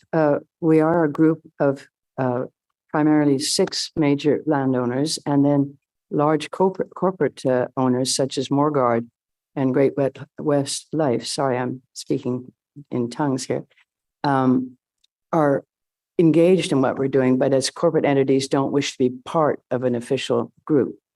But if you'd like me to name off the membership, I'm happy to do so. We're 7 actually. Yeah, no, I'm just trying to get a better sense of how many retailers might be part of the different landlords that own, as you said, the private properties within the market. Yes, we're not, we're landlords as opposed to being the specific retailers. So we have a variety of uses in our buildings and shops. And I'd say we're a very broad based group, that we have somebody like Todd Brown, who made his fortune in entertainment and nightclubs in the market, to the properties group, to ourselves who are interested in mixed commercial residential developments, but without restaurants. We have one restaurant, an excellent one that you're going to hear from the owner of later on this day. But our interest is to bring diverse uses back to the market. That's been one of the causes of its demise, is the loss of so many services and access to goods that would normally have been part of one's daily activities when one went to the market. Thank you for your delegation. It's very important for us to hear from people who are actually engaged with the market and as immersed as you are both. Thank you very much. Thank you, Mr. President. Thank you, Councillor Brockington. Thank you again, Sarah Jennings, Brian Leahy. Thank you. Appreciate it. Next, we will hear a delegation from Michelle Grew from the Ottawa Coalition of Business Improvement Areas. I believe she's joining us online. Good morning, Michelle. Good morning, and thank you, Mr. Mayor and council members, and thank you to Cindy and Court for your presentation. My name is Michelle Grew, and I'm the Executive Director of the Ottawa Coalition of Business Improvement Areas, WACOBIA, representing the 19 BIAs in urban, suburban, and rural Ottawa, soon to be 18 BIAs. Ottawa's BIAs are home to over 6,400 businesses who employ over 150,000 staff. Byward Market BIA was established in 1993, yes, 30 years ago, and now stands with over 500 businesses, 272 commercial properties, collectively taxed at $7.6 million as of 2022. In addition to the property taxes, the BIA members collectively paid a levy last year around $500,000. Staffed and led by a board of business members, the BIA helped build and enhance the reputation and attractiveness of the Byward Market, creating and marketing the area that was deemed as the most popular and coveted public attraction in Ottawa from those near and far. This was the dream that hundreds of businesses invested in decades ago and even years ago. As we all know, the Byward Market is not the same as it used to be. Issues that are well beyond the mandate of the BIA have been growing daily. I am positive that everyone here today is well aware. For years, the Byward Market BIA staff were struggling with delivering the same programming, marketing, and promotion while dedicating resources to mitigate and address the rising social issues. This reached a point where business members contacted the BIA office and board to fix the issues. These issues cannot be resolved by a BIA alone. While I cannot speak for Ottawa Markets, the MSC, I can say that the shared jurisdiction with an overlapping mandate impacted the ability to market as a singular heritage attraction of the city, and also an ability to communicate with service providers effectively to resolve the issues. In 2021, I was approached by the Byward Market BIA to support their discussions with a working group of the city and Ottawa Markets in the Strategic Alignment Initiative. The discussion was to dissolve the BIA and grow the MSC's mandate to cover a larger area and the BIA's duties. One would think that someone in my position would strongly object to this proposal and commit to preserve the BIA. Byward Market has been considered special and unique by most people who live in and visit our city. I say this in my professional capacity and in personal capacity as a lifelong Ottawan. Byward Market is exceptionally different, being a heritage gem in Ottawa, and it is in urgent need of cohesive, singular attention at a level that can take action quickly and effectively. Byward Market businesses are waiting for a plan and a mandate to restore what Byward Market was. A Byward Market District Authority will allow for a singular voice on issues, a movement towards rebuilding the reputation of the area, control of the public realm to carry out creative and attractive events and activations, and most importantly, actively resolve the issues the market is faced with today. The proposed district authority board structure will also include a business advisory committee whereby Byward Market BIA business members, of whom some may already be sitting on the BIA board, can take part in, ensuring that Byward Market businesses still have a voice. I find this to be extremely important as the Byward Market BIA board has invested heavily in the businesses and area to this date and must be part of the future of Byward Market. What is missing and has been proposed today is the levy. With the dissolving of the BIA, the levy and key financial resource in the area is also disappearing. The district authority must investigate every possible way to access funds to ensure that this is successful. What the city staff have put forth to the committee today, WACOBIA supports, but it needs to be stressed when word got out that about the Byward Market changes, it was clear from businesses and from the public that the top priority for Byward Market BIA is restoring safety and security. Community safety and well-being must be at the forefront of this initiative. I have confidence that the new board put forth to you understands this. Businesses have already stated that they are reviewing their lease timelines and making plans should the direction not change. I sincerely hope that this committee moves this forward and invests in a highly impactful change for our Byward Market. Thank you. Thank you, Michelle. Are there any questions for Michelle? Okay, Michelle, thank you for sharing your thoughts with us today. Much appreciated. Thank you. Next, we have a presentation from Steve Ball from the Ottawa-Gatineau Hotel Association, who I believe is also joining online. Go ahead, Steve, whenever you're ready. Good morning. Good morning, Mr. Mayor. Can you hear me okay? Yep. Go right ahead. Thank you so much for the opportunity to speak to you today. As president of the Ottawa-Gatineau Hotel Association, I have a very clear mandate, and it's to enhance industry profile, to promote service excellence, and to encourage tourism growth. A little bit of background. The OGHA represents approximately just under 12,000 hotel rooms in the region. 5,500 of those hotel rooms are within a 10-minute walking distance of the Byward Market. And we have two new, unique and exciting properties opening in the Byward Market over the next year. They will add about 350 more rooms. But more importantly, these hotels represent about $500 million worth of investment in our community, and it shows a huge sign of confidence in our marketplace. I did a calculation in 2019 that estimated out of the 11 million visitors that we had in 2019, about 2 million stayed in those 5,500 hotel rooms throughout the course of the year, which is about twice the population of Ottawa. I can't stress enough that how important it is those guests go out to eat, they go out to shop, and they frequent our downtown attractions. They spend a lot of money in the Byward Market. These visitors are critical to the economic survival of downtown businesses, and with the federal government, with their new work from home policy, tourism's only going to become that much more important to our downtown economy. I've been sounding the alarm bells for several years now that we are at a tipping point as to whether the Byward Market remains a key tourism asset for this city. The recommendation before you regarding the new Municipal Services Corporation is a good step forward. I've read the Strategic Alignment Initiative deck, and I agree with the objectives and the goals as they are presented. These targets check a lot of boxes to be able to deliver a better experience for people that visit the Byward Market. And to get to this point is going to require a new governance and administration model. But for me, the most exciting part of the plan is the opportunities for collaboration and for advocacy. It's going to take a full court press to address many of the complex issues that make the market what it is today. It's definitely time for change, and it's time for new and bold thinking, and the time to act is now.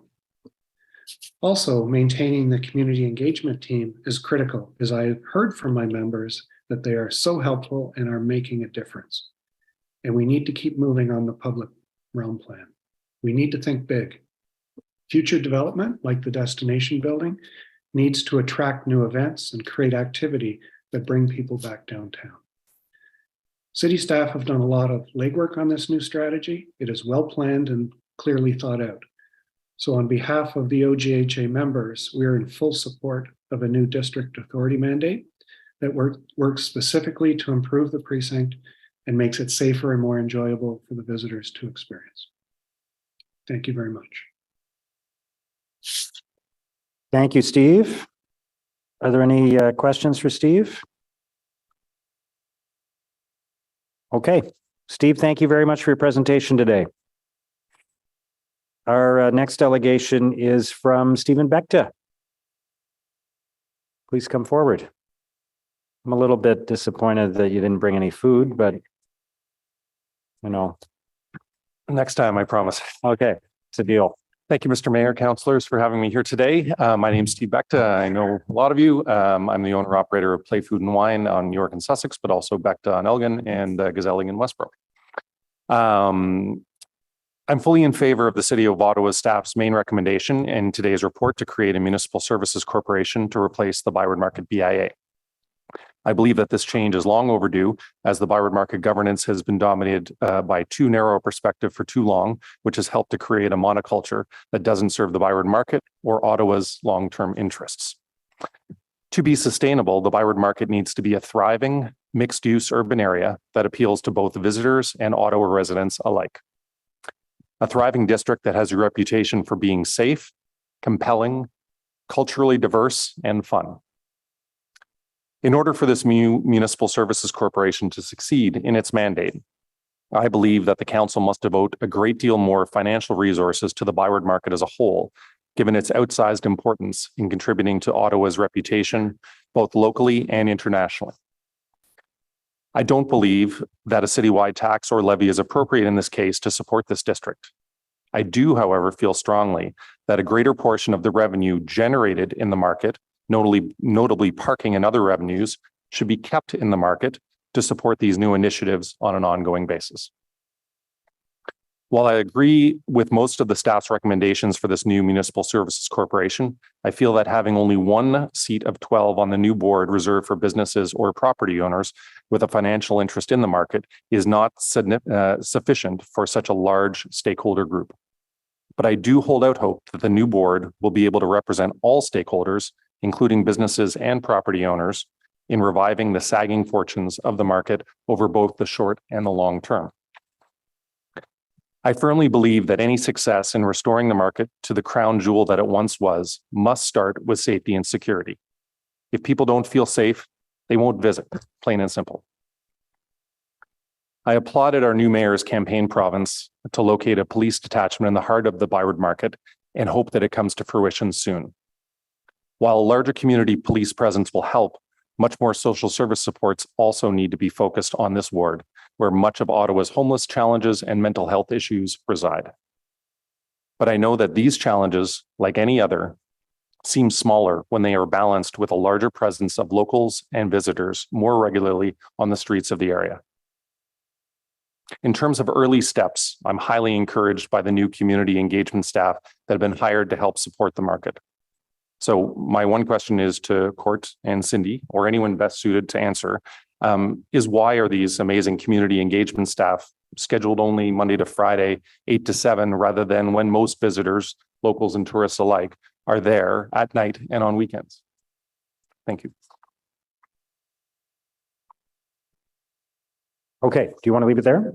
Yeah, I am. Okay. Yes. Any questions for Stephen? Matt? Councillor Lulaf, excuse me. Yeah, no problem.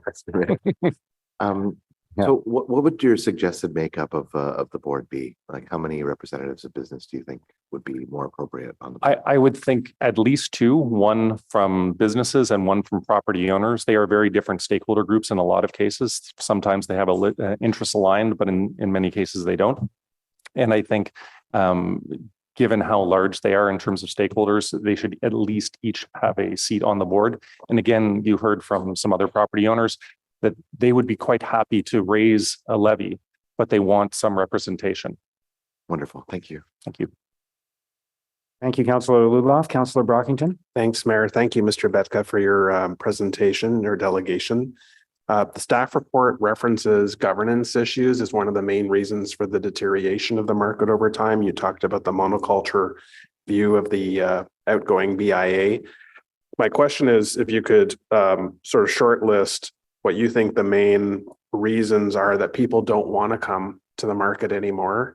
You talked about safety and security as one of them. Other delegations has raised that. We've heard that time and time again. Is there anything else you want to bring to our attention that you think needs to be addressed as part of the new makeup of this corporation?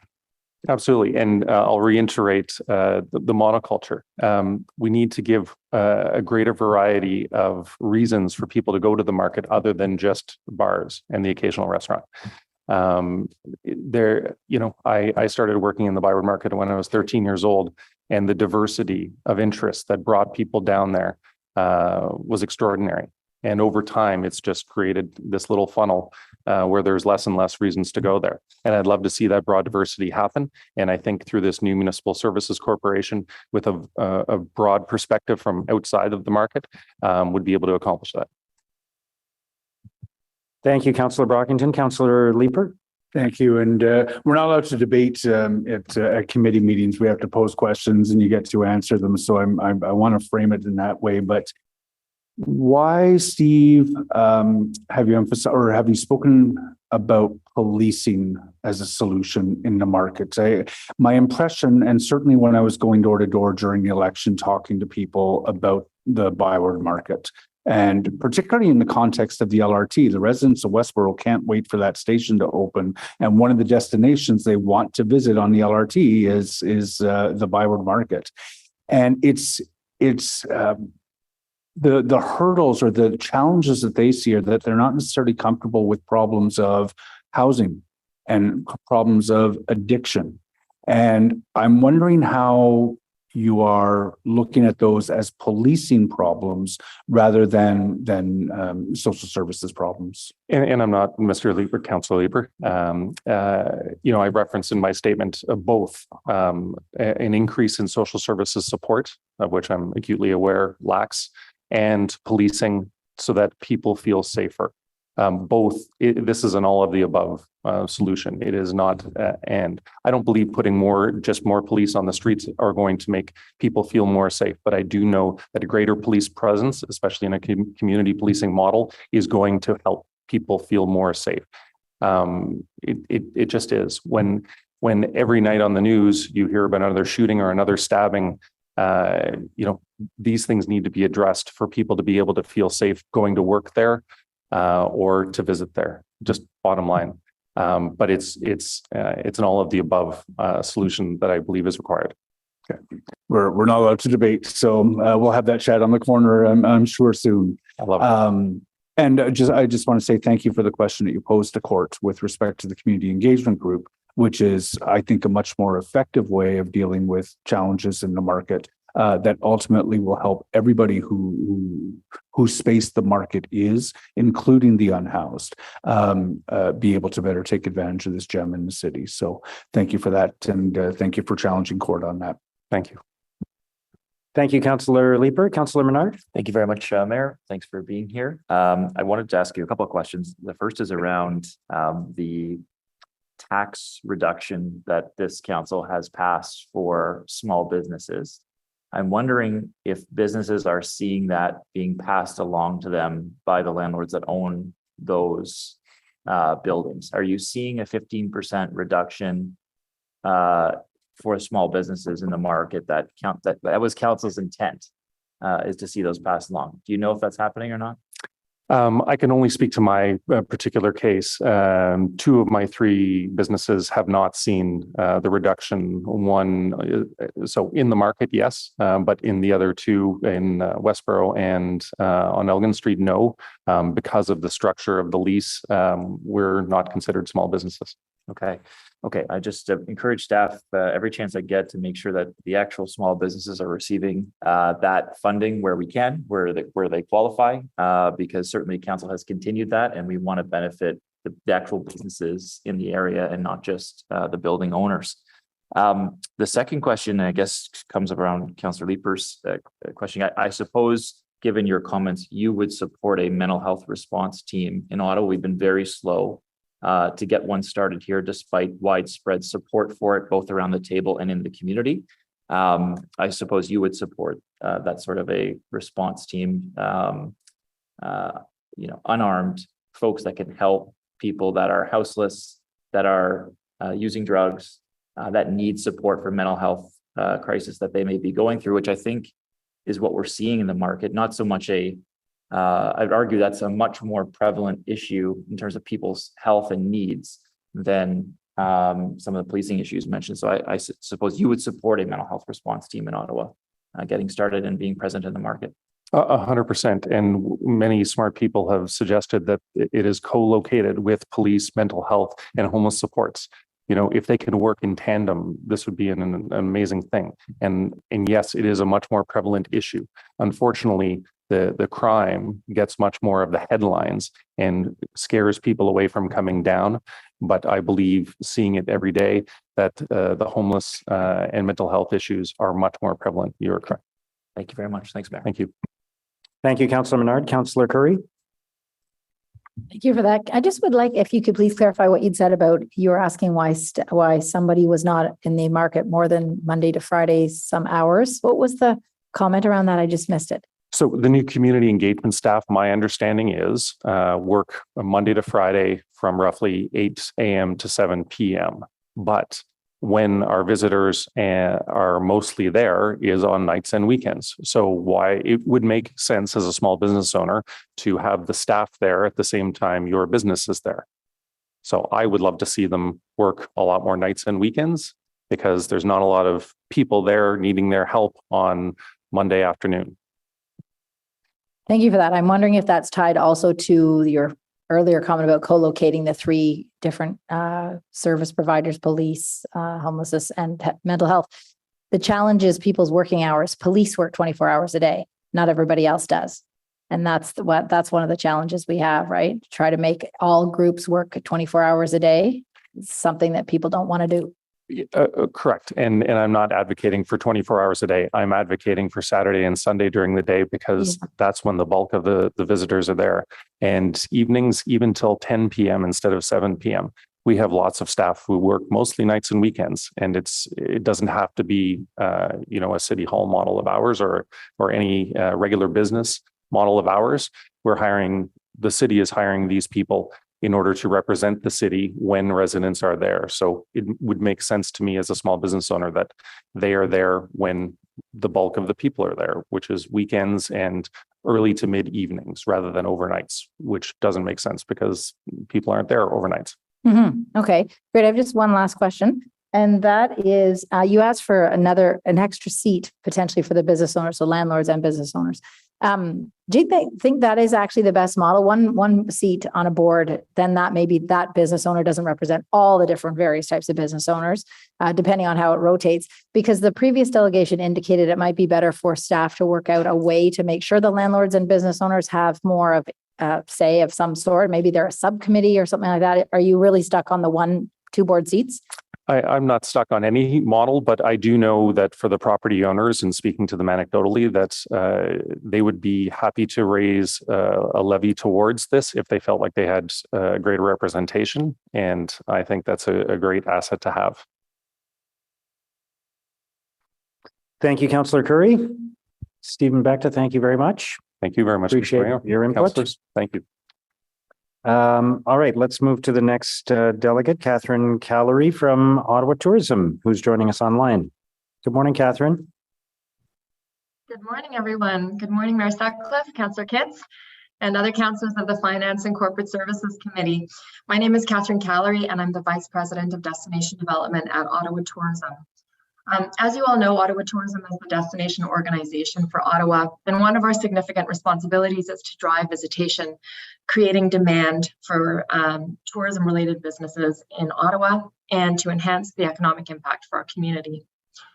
There's no question that the Byward Market is a key attraction for both residents and visitors alike.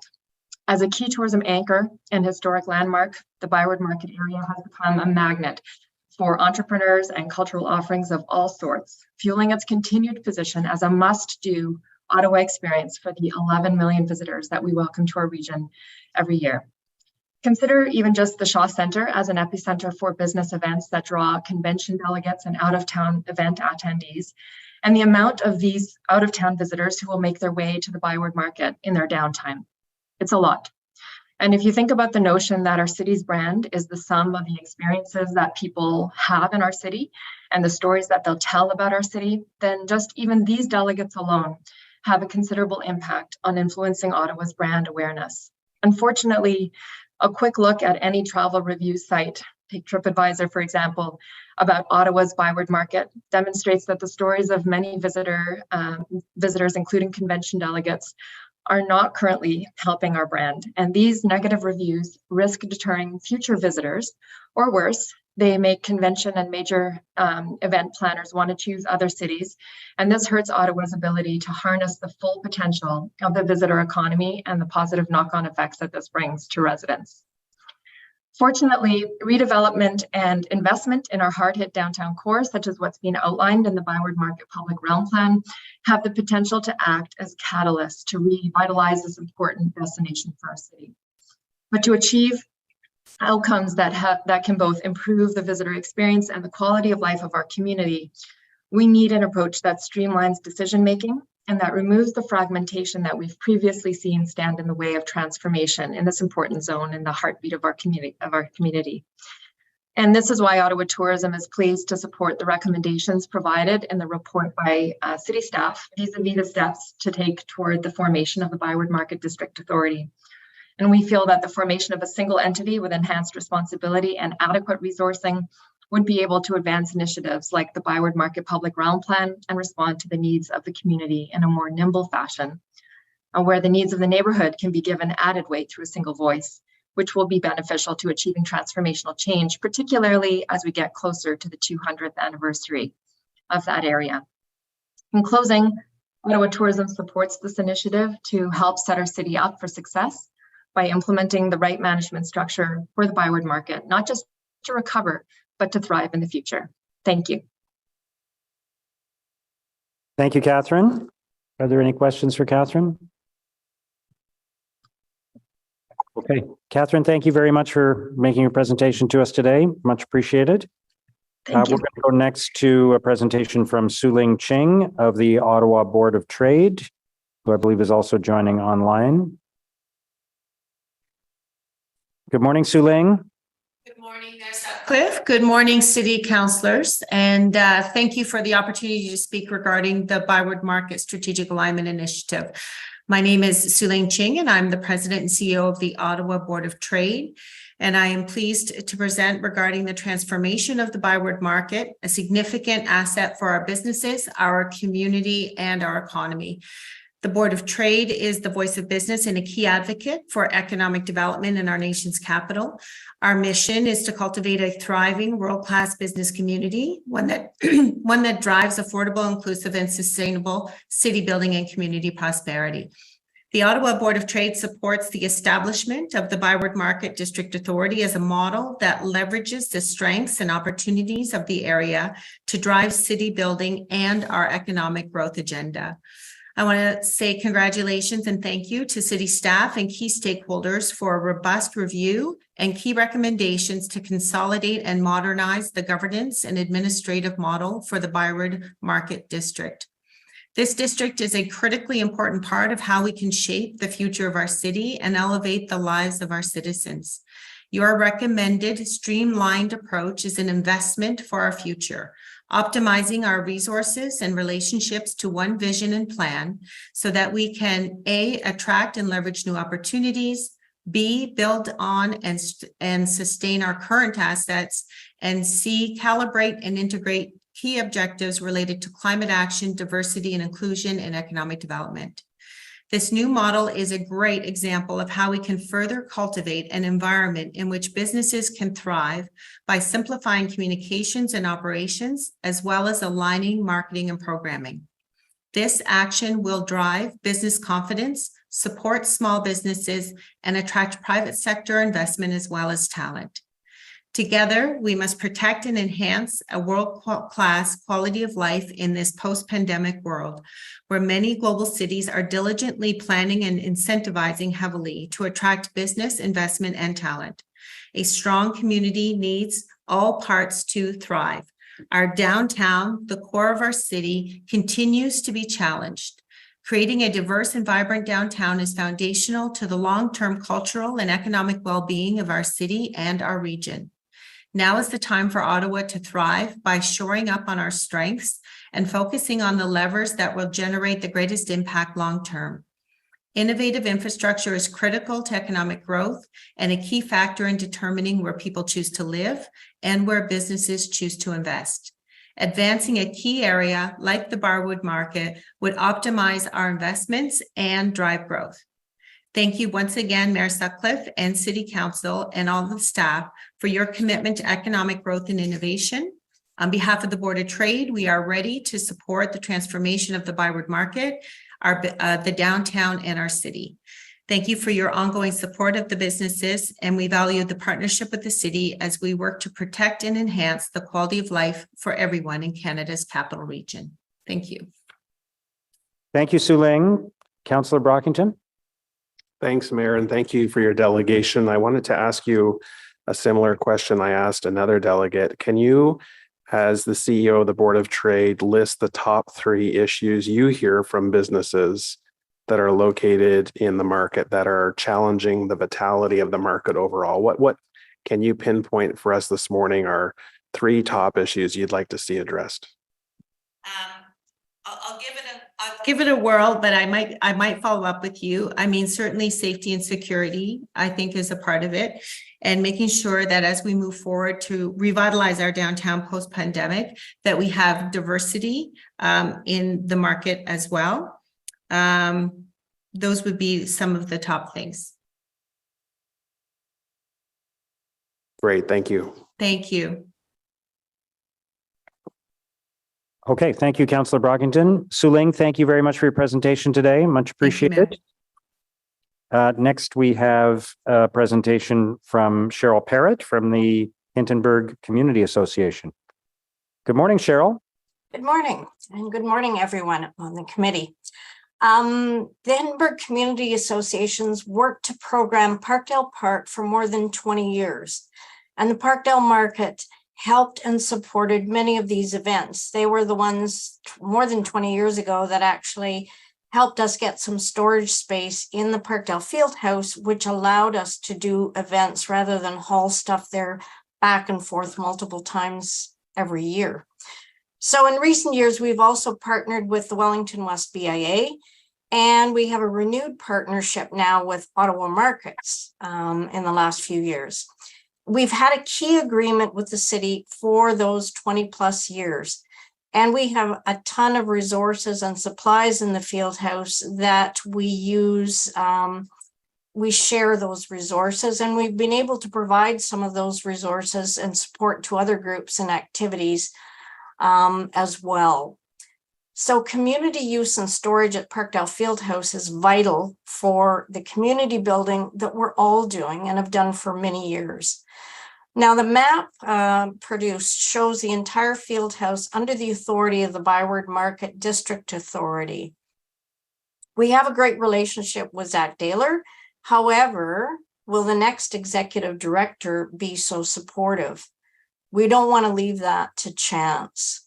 We'd like to see the dotted line on the Parkdale Market operational boundary map that delineates the Parkdale Park and play area, that delineates that so that it's part of the dotted area, which is the Parkdale Park and play area jointly programmed by the City of Ottawa, the MSC, Wellington West BIA, and Hintonburg Community Association. We'd like to see that line go through part of the field house so that we have certainty for the future.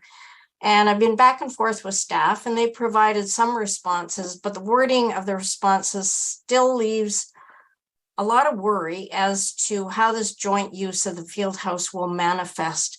And so we'd like some clear wording, and we'd like that line redrawn really, so that we know where we stand for the future. We also hope to see some branding calling Parkdale Market to avoid any confusion with the Byward Market. The name Ottawa Markets was confusing enough. It really needs to be branded as the Parkdale Market.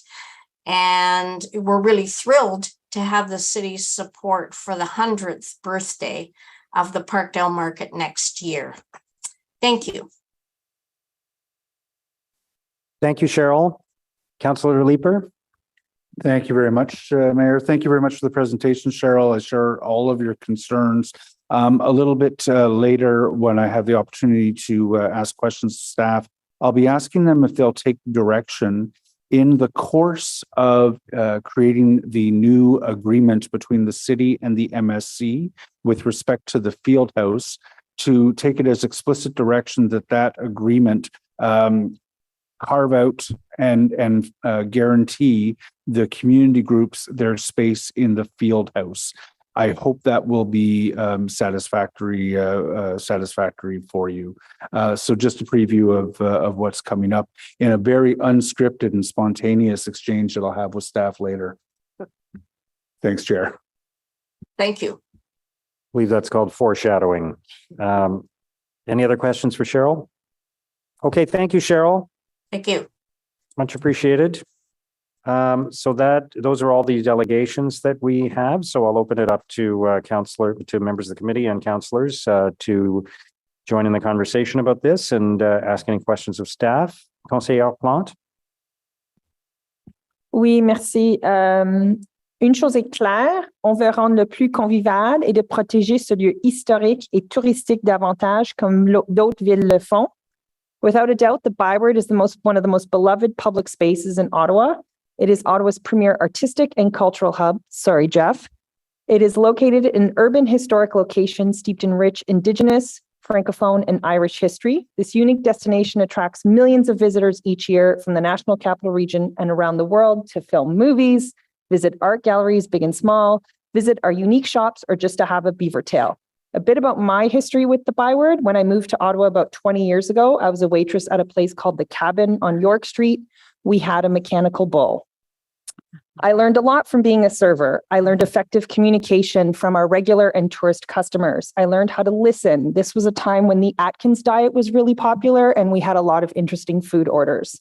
I learned problem solving, especially around staffing for things like the lull of the midweek to big events like Canada Day. I learned patience. Please always tip your servers.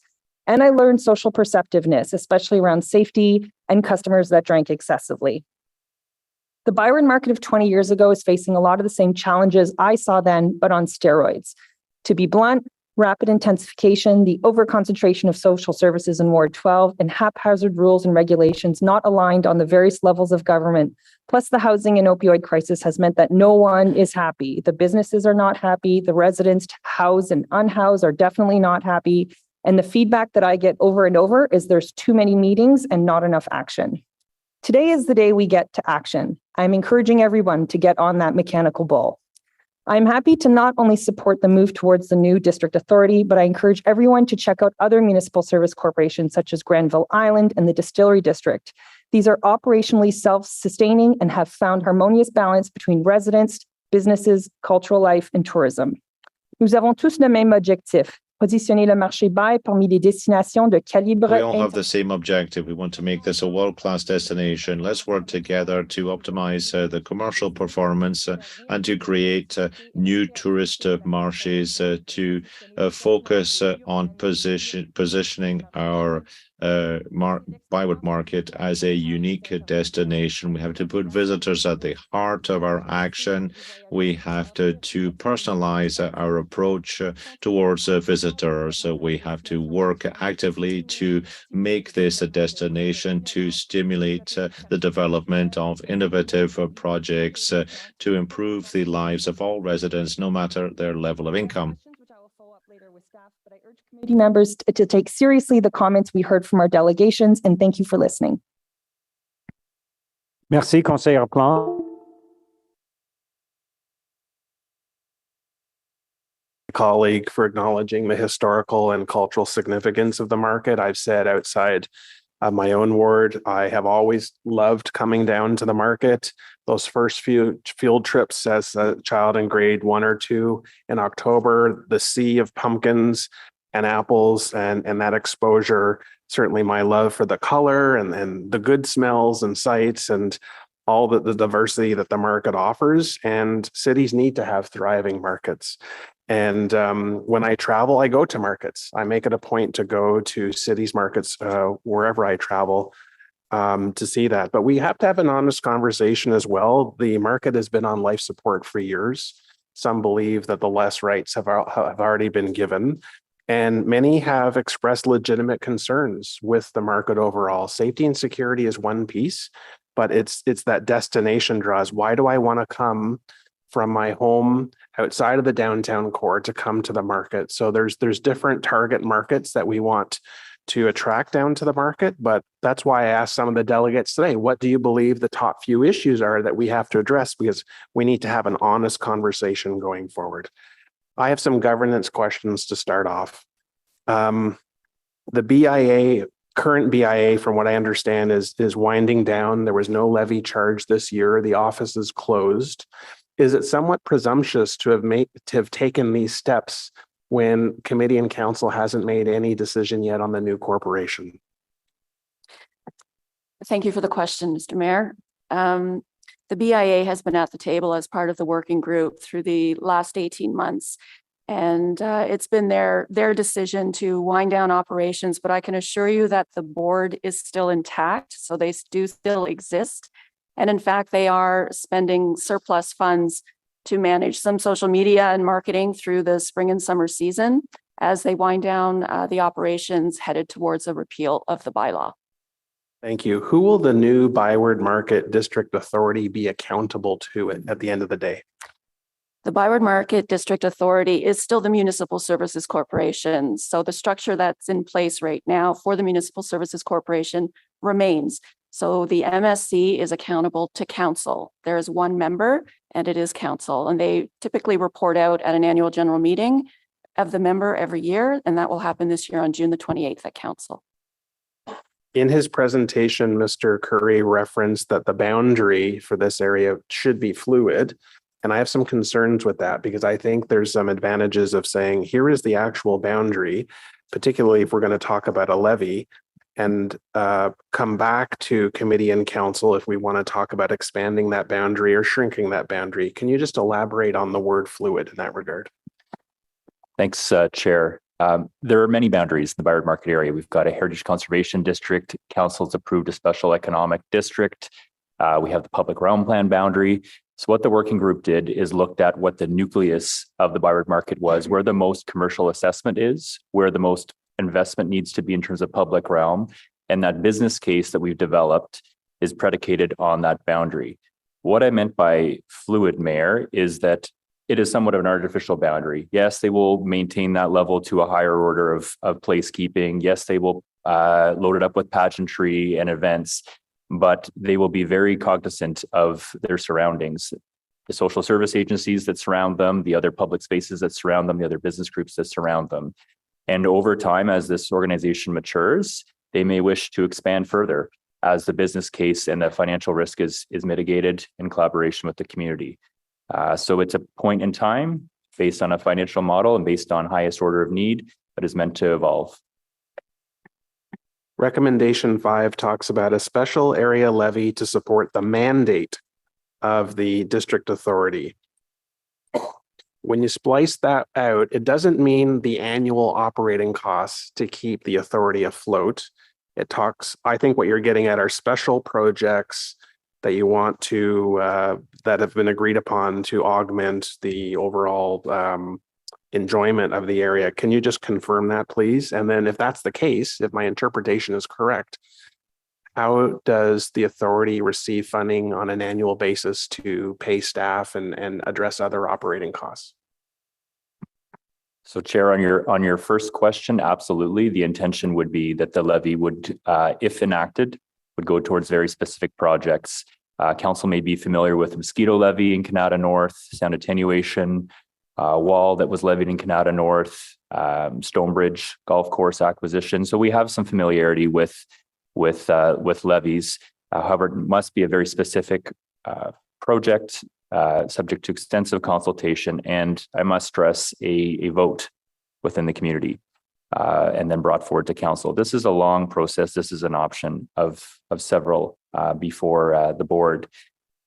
In terms of the operating budget of $4 million, it's built up with rents from the retail spaces that are managed by right now Ottawa Markets, the farmers markets, which is very modest revenue, but also handing over the public realm. So think of the revenues that currently are extracted from the market: patios, temporary construction encroachments, special events, curbside management. Those types of revenues will now form part of the business model for this organization. Plus, by handing over custodianship of these spaces, we're anticipating that they are going to be able to get into financial arrangements with other parties that will be of a net benefit to their operating bottom line. Excellent. My last question is just regarding the request to expand the membership on the board to include a greater capacity for, I'll just say business in quotes. Can you provide your comments on that request, please? Thank you, Mr. Mayor. The recommendations to enhance the governance structure of the Municipal Services Corporation, because remember it exists now as a legal entity, is to add the mayor or his designate as a position, to add a past chair position for the MSC, and to also add the chair of the Business Advisory Committee, which is a recognition of the significance of the commercial interest in the area. It has always been the position of the MSC when it was developed back in 2018 and through the working group that it's important to have a separation on the board between those that have a financial interest in the area, whether that's a resident owning property, a property owner, or a business that has a clear fiduciary or a pecuniary interest in the area. So members at large to the board are solicited citywide, and they are brought forward in terms of a nomination to the board based on experience or subject matter expertise, an investment and strong interest they may have for the area or city building in general. And that has worked very, very well for the Municipal Services Corporation for the last 5 years. And that's the approach that the working group and staff subsequently in our staff report is recommending on a go forward. Should the board wish to amend that at some point in the future, then that would be up to the board to amend, and that would be brought back to the member council to consider. Do you acknowledge the first delegation in particular, representatives of private property and landowners who articulated that, and Mr. Beckwith said this as well, he wasn't simply sold on one model per se, but that there needs to be a legitimate way to cultivate feedback from people who are present every day in the market. So will you make that commitment that if we're not going to add a second business representative to the board, that there be a real way going forward for that type of two-way feedback to be cultivated, harnessed, applied forward? Thank you, Mr. Mayor. And absolutely, the Business Advisory Committee, we've developed a terms of reference, will be comprised of up to 10 property and business owners, and built into the terms of reference that will go to the board is to make sure that there's a good balance of representation, and that's the opportunity. There'll also be opportunity for collaboration on other standing and ad hoc committees that will be developed through the Municipal Services Corporation Board and through the strategic planning process that will require considerable consultation with the business and resident community. Thank you, Councillor Brockington. Councillor Leeper. Thank you very much. First, thank you very much to staff for recognizing the importance of the Parkdale Market within the city's two public markets.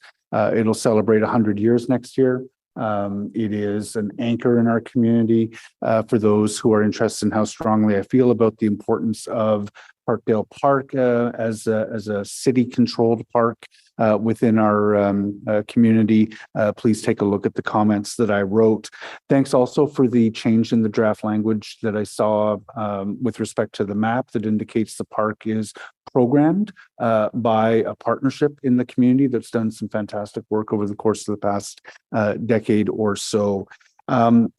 I guess the first thing I will do is I will just ask you with respect to Ms. Parrott's comments, whether you'll take it as direction to achieve a guaranteed space for community-based organizations and the Hintonburg Community Association in particular in the course of crafting a use agreement for the Parkdale Park Fieldhouse between the city and MSC.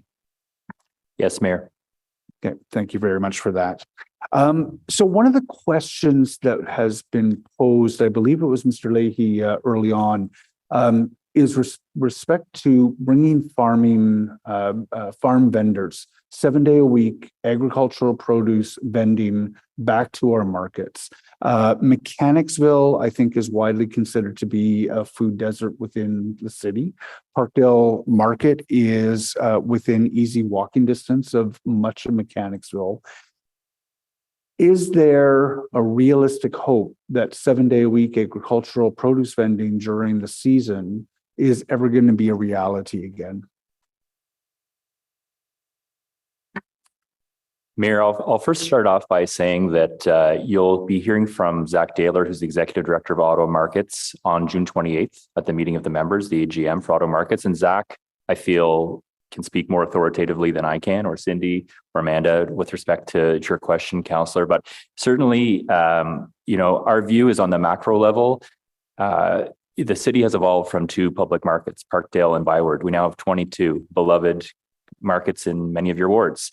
And so, let alone the dynamic of Farm Boy, Home Depot, Costco now entering into fresh food and plantings, the farmers market has changed within Ottawa. So on the macro level, the attractiveness of coming down twice to two public markets 7 days a week has diminished. The reality of farming now in Ontario is that many young farmers are not looking to participate in a public market 7 days a week, 1 day a week, 2 days a week. So on the macro level, there are certainly challenges that all farmers markets are undertaking that are not just specific to Byward and to Parkdale. But I do want to note, and I think you'll hear from Zach, that a lot of good things are going on. There are approximately 180 farmers, artisans, creators that are on the Ottawa Markets roster this year. So they're cycling through both properties. That is material. That is, if you go down to Byward or Parkdale on a Saturday or Sunday, those markets are full. So there is a lot of good things happening at those sites. Byward, why we're investing in or planning to invest in William and Byward Market Square as a first order of priority is because, as Mr. Leahy indicated and as Mr. Becta indicated, there is definitely a dearth at those properties of electrical, water to get farmers and creators down to those sites. Parkdale not as bad, but we're missing our infrastructure that we need to incentivize folks to come even 2 days a week. So Mr. Daler will have a lot more to say on the 28th, but those are some initial thoughts. As we jump in with both feet with this newly aligned Byward Market or Byward Market Corporation, we as a city are going to have more stake in its success. And we recognize the intertwining of the public realm with the vending. Some might be concerned that the support that we've been providing for the farmers markets, the independent farmers markets, that we're in a conflict, that our wholly owned markets are in competitive, they're in competition with the markets that, I think almost every councillor around this table is supporting in their wards. Ottawa Farmers Market at Lansdowne, Ottawa Farmers Market at Westboro at Golden. How will we navigate supporting the farmers markets to which residents have obviously responded extremely positively with the partnership, the stake that we have in Byward Market and Parkdale Market? Again, Chair, Mr. Daler will have more to say on that. I can imagine on the 20th, a very good question. Our view is it's all an ecosystem. It's many of the same farmers, creators traveling through many of these markets. Ottawa Markets, now the Byward Market District Authority, should council approve this report, I think has an opportunity to be a leader in that space in terms of the curation of the experience. A resident, quite frankly, doesn't understand or care, who owns what or who's running what. But there is a competitiveness both for vendors and attraction of talent. Absolutely. But it's a good problem to have. Yeah. We're blessed with 24 farmers markets. So it's about the leadership in that space that we anticipate that Byward Market District Authority will be able to play. Fantastic. With respect to safety and security in the market, the community engagement group was raised, and I think Mr. Becta asked about the availability of those staff on weekends, for example. I like the notion of peers working in that space, non-police response to security challenges, recognizing that the Byward Market is home for the unhoused. What can we do to ensure that we have a non-police response to social services challenges in the market moving forward? Mayor, I'm going to ask my colleague, the Director of Community Social Services, Mr. Tuck, to join me here. But while Chris is coming up, I'll just underlie that certainly besides placekeeping, community safety and well-being is probably the number one issue our stakeholders have indicated. And that's why you see it so central to the mandate of this organization. It's to leverage a lot of what the City of Ottawa has been doing and be that united leader in this space. But I'll let Chris speak to further what's been undertaken the last year and what's happening on the ground this year. Thank you, Mayor. Just as a quick update, there'll be a council report at the end of June with regards to the community safety well-being plan update. So that will have more information on progress to date, the priorities and next steps. The CET team or the community engagement team has been working in that area with great success. Next steps there, obviously, they're funded for 2023, and it'll be part of the 2024 budget process on the next steps for the team and potential updates there. At the leadership table we talked about, we had a meeting on May 9th that we hosted, and Court talked about it transitioning potentially to the new authority with regards to providing updates on key enhancements to services in that area that include everything from public works to housing, to the community engagement team, to the neighborhood resource team with the OPS. Other things include the safety and well-being plan has a process underway to secure a dedicated resource to help advance social services coordination, navigation, and support access for residents and services, and hopefully provide that strategic leadership to this area as well. We've initiated a pilot working with the neighborhood resource team, the community engagement team, I should say, to build on that successful partnership to date and the collaboration. So they'll be working together on identifying priority areas that need more attention and even individuals that they're obviously very familiar with. And those will be really looking to decrease social disorder and some of the behaviors and enhance some of the safety in the area. We had additional funding for 2023, and we enhanced some of the key community programs in that area, the day programs and some outreach service with an Indigenous provider. The goal here is to increase some of the services with the day programs in that area on evenings and weekends.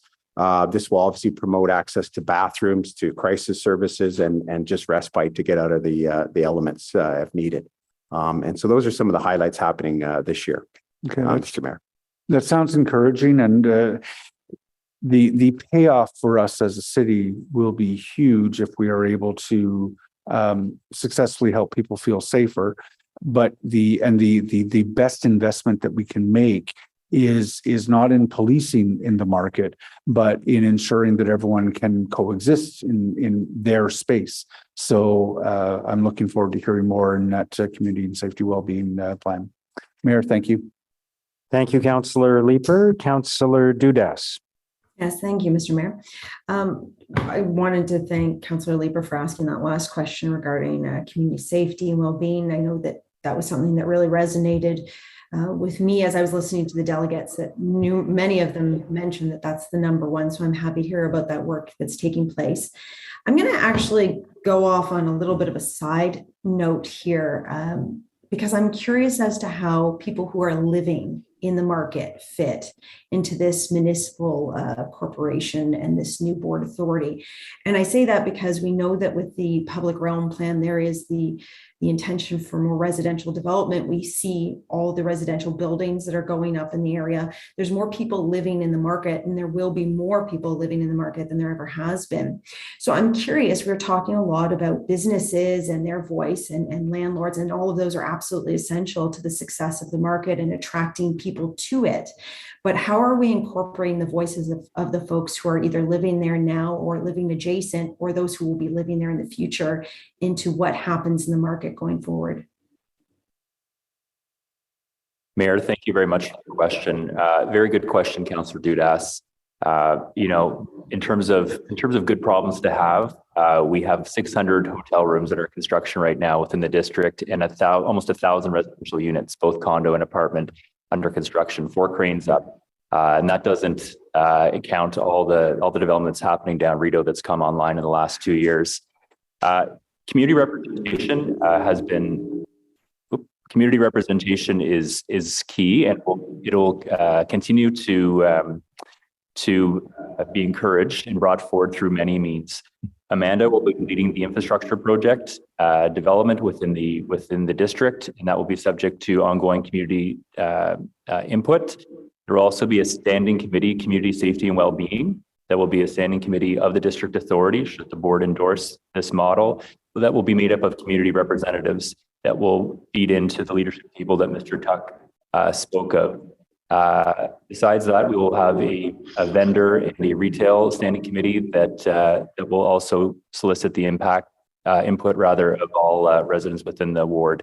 So many means for the community, both on the project and on the governance level, to continue to provide their input.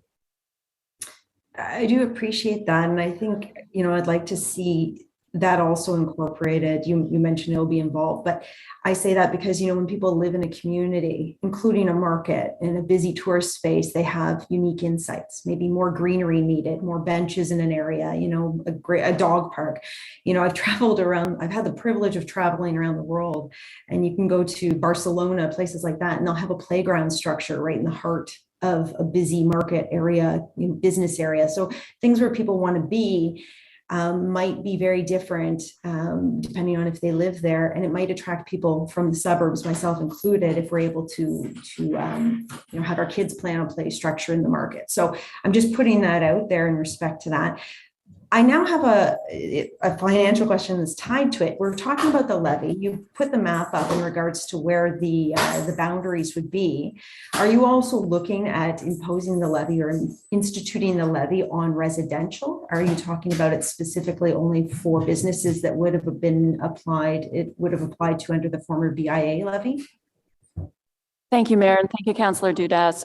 If a special area levy was supported by the community and ultimately by council, it would apply to all rateable property within a defined area.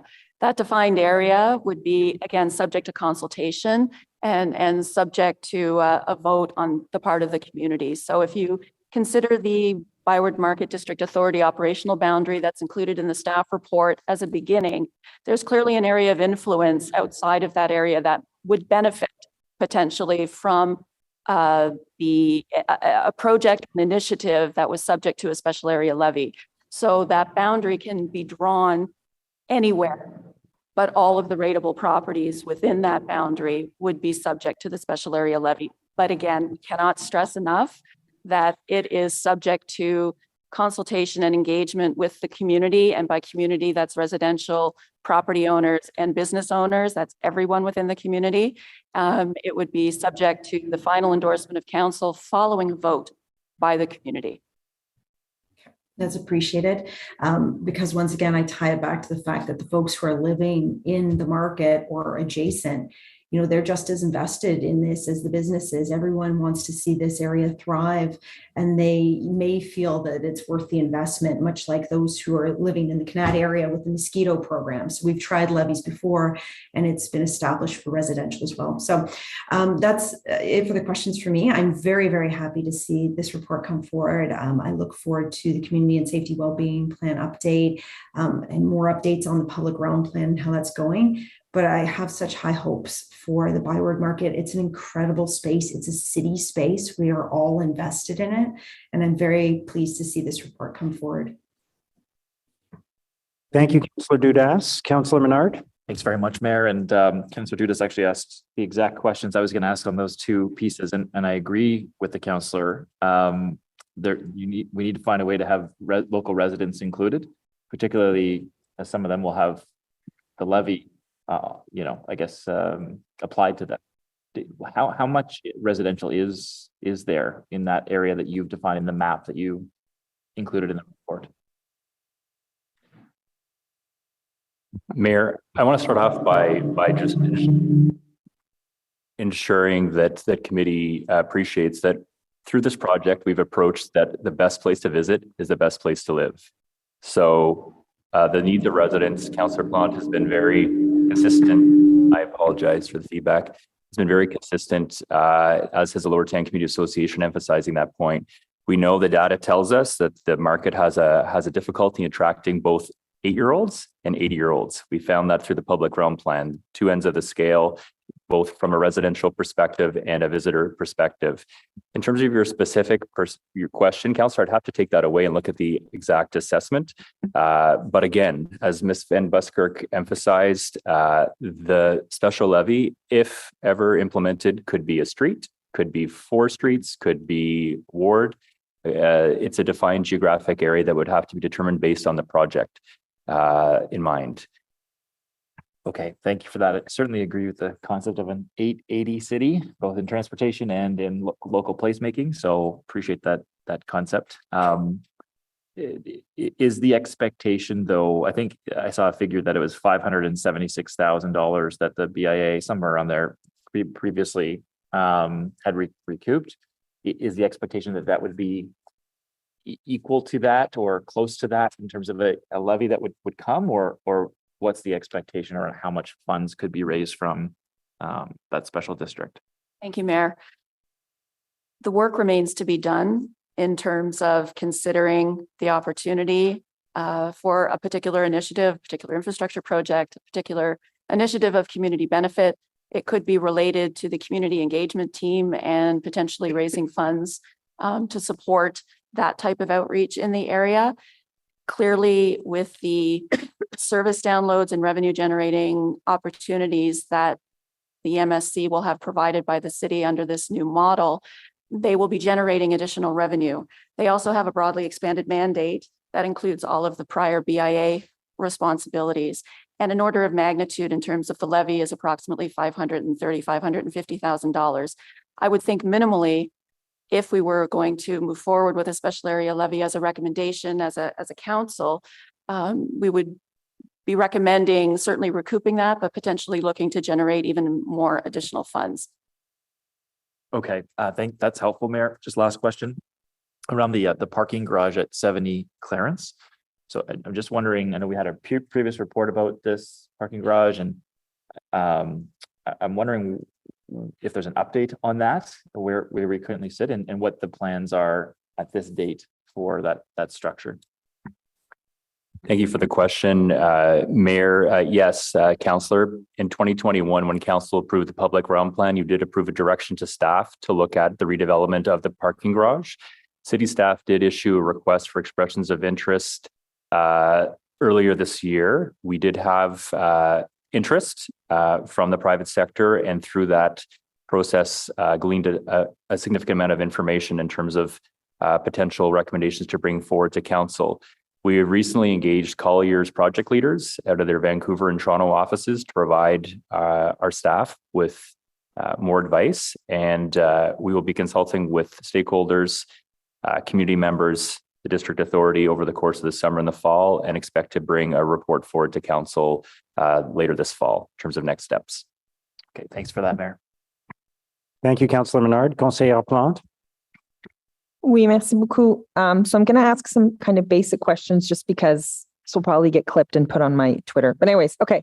Can you explain to me how will snow clearing work under the new model in the Byward Market?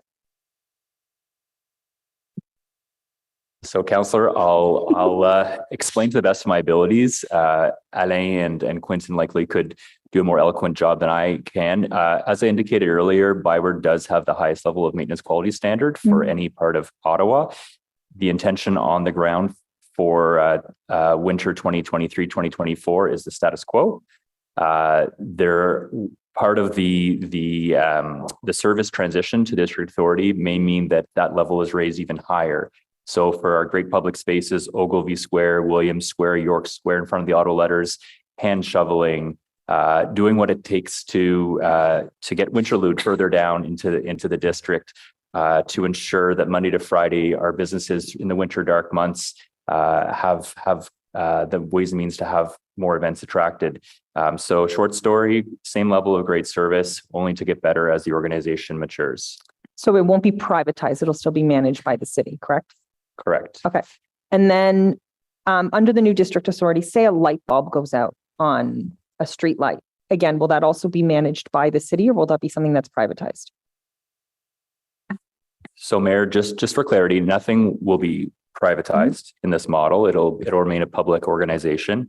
The intention at this point is that all city street lighting for safety will continue to be delivered by the city, but the globe lighting, the traditional thematic lighting throughout the district, will be maintained by the district authority.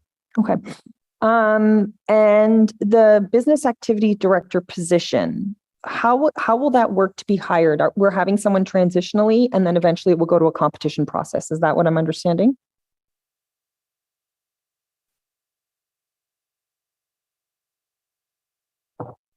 Thank you, Mayor. One of the tasks of the incoming board is to undertake a full operational and organizational review of the current MSC staff structure. Working with the consultant over the last number of months, they've done some work to create some recommendations, and that information will be provided to the incoming board for them to consider as they're going through their full review. We are in the middle of season now, and both Parkdale and Byward are extremely busy. And the current staff that you see are the staff that you will continue to see, subject to the board going through their full review. Okay. And then the three members who are going to be heading up the new board, do any of them live in either Ward 12 or in the Byward Market? Do you know? I do know. So those are the three members, Mr. Mayor, those are the three members at large that are the first to be nominated to the board, subject to approval of the member on June the 28th. None of those members live in Ward 12, to my knowledge. They were recruited and nominated and ultimately selected by the working group to be brought forward based on a very robust nomination process, a competencies matrix, scoring, a variety of things. So we feel confident that they are well placed and well experienced to bring a lot of significant value to the MSC board on a go forward. And one of the other things that the board will be tasked to do in the very early days following June the 28th will be to fully constitute the board. There will be an additional 3 to 4 members at large that will need to be identified, recruited, nominated, and ultimately appointed to the board by council. Okay, merci. Merci, Conseillère Plante. Thank you for all your answers. Thank you for the presentation. All right, are the recommendations carried? Thank you. Let's move to item 10 on the agenda. There are no motions of which notice has previously been given. I'm not aware of any notices of motion. There is one inquiry from Councillor Luloff. Thank you, Mr. Mayor. As a necessary component for the construction of the LRT Stage 2 Confederation Line extension, there are required lane and ramp closures along the OR 174 and surrounding roadways.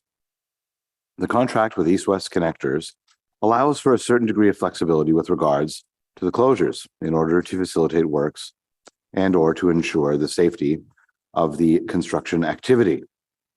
While there's no specific ward councillor approval required for these closures, and approvals are governed by the project agreement, specific to the items outlined with the project agreement, what level of input, consultation, notification, and authorization from the local member of council does the project agreement require? How does the project agreement spell out the weight of the input from the local councillor, specifically with respect to approving overnight work and lane and ramp closures?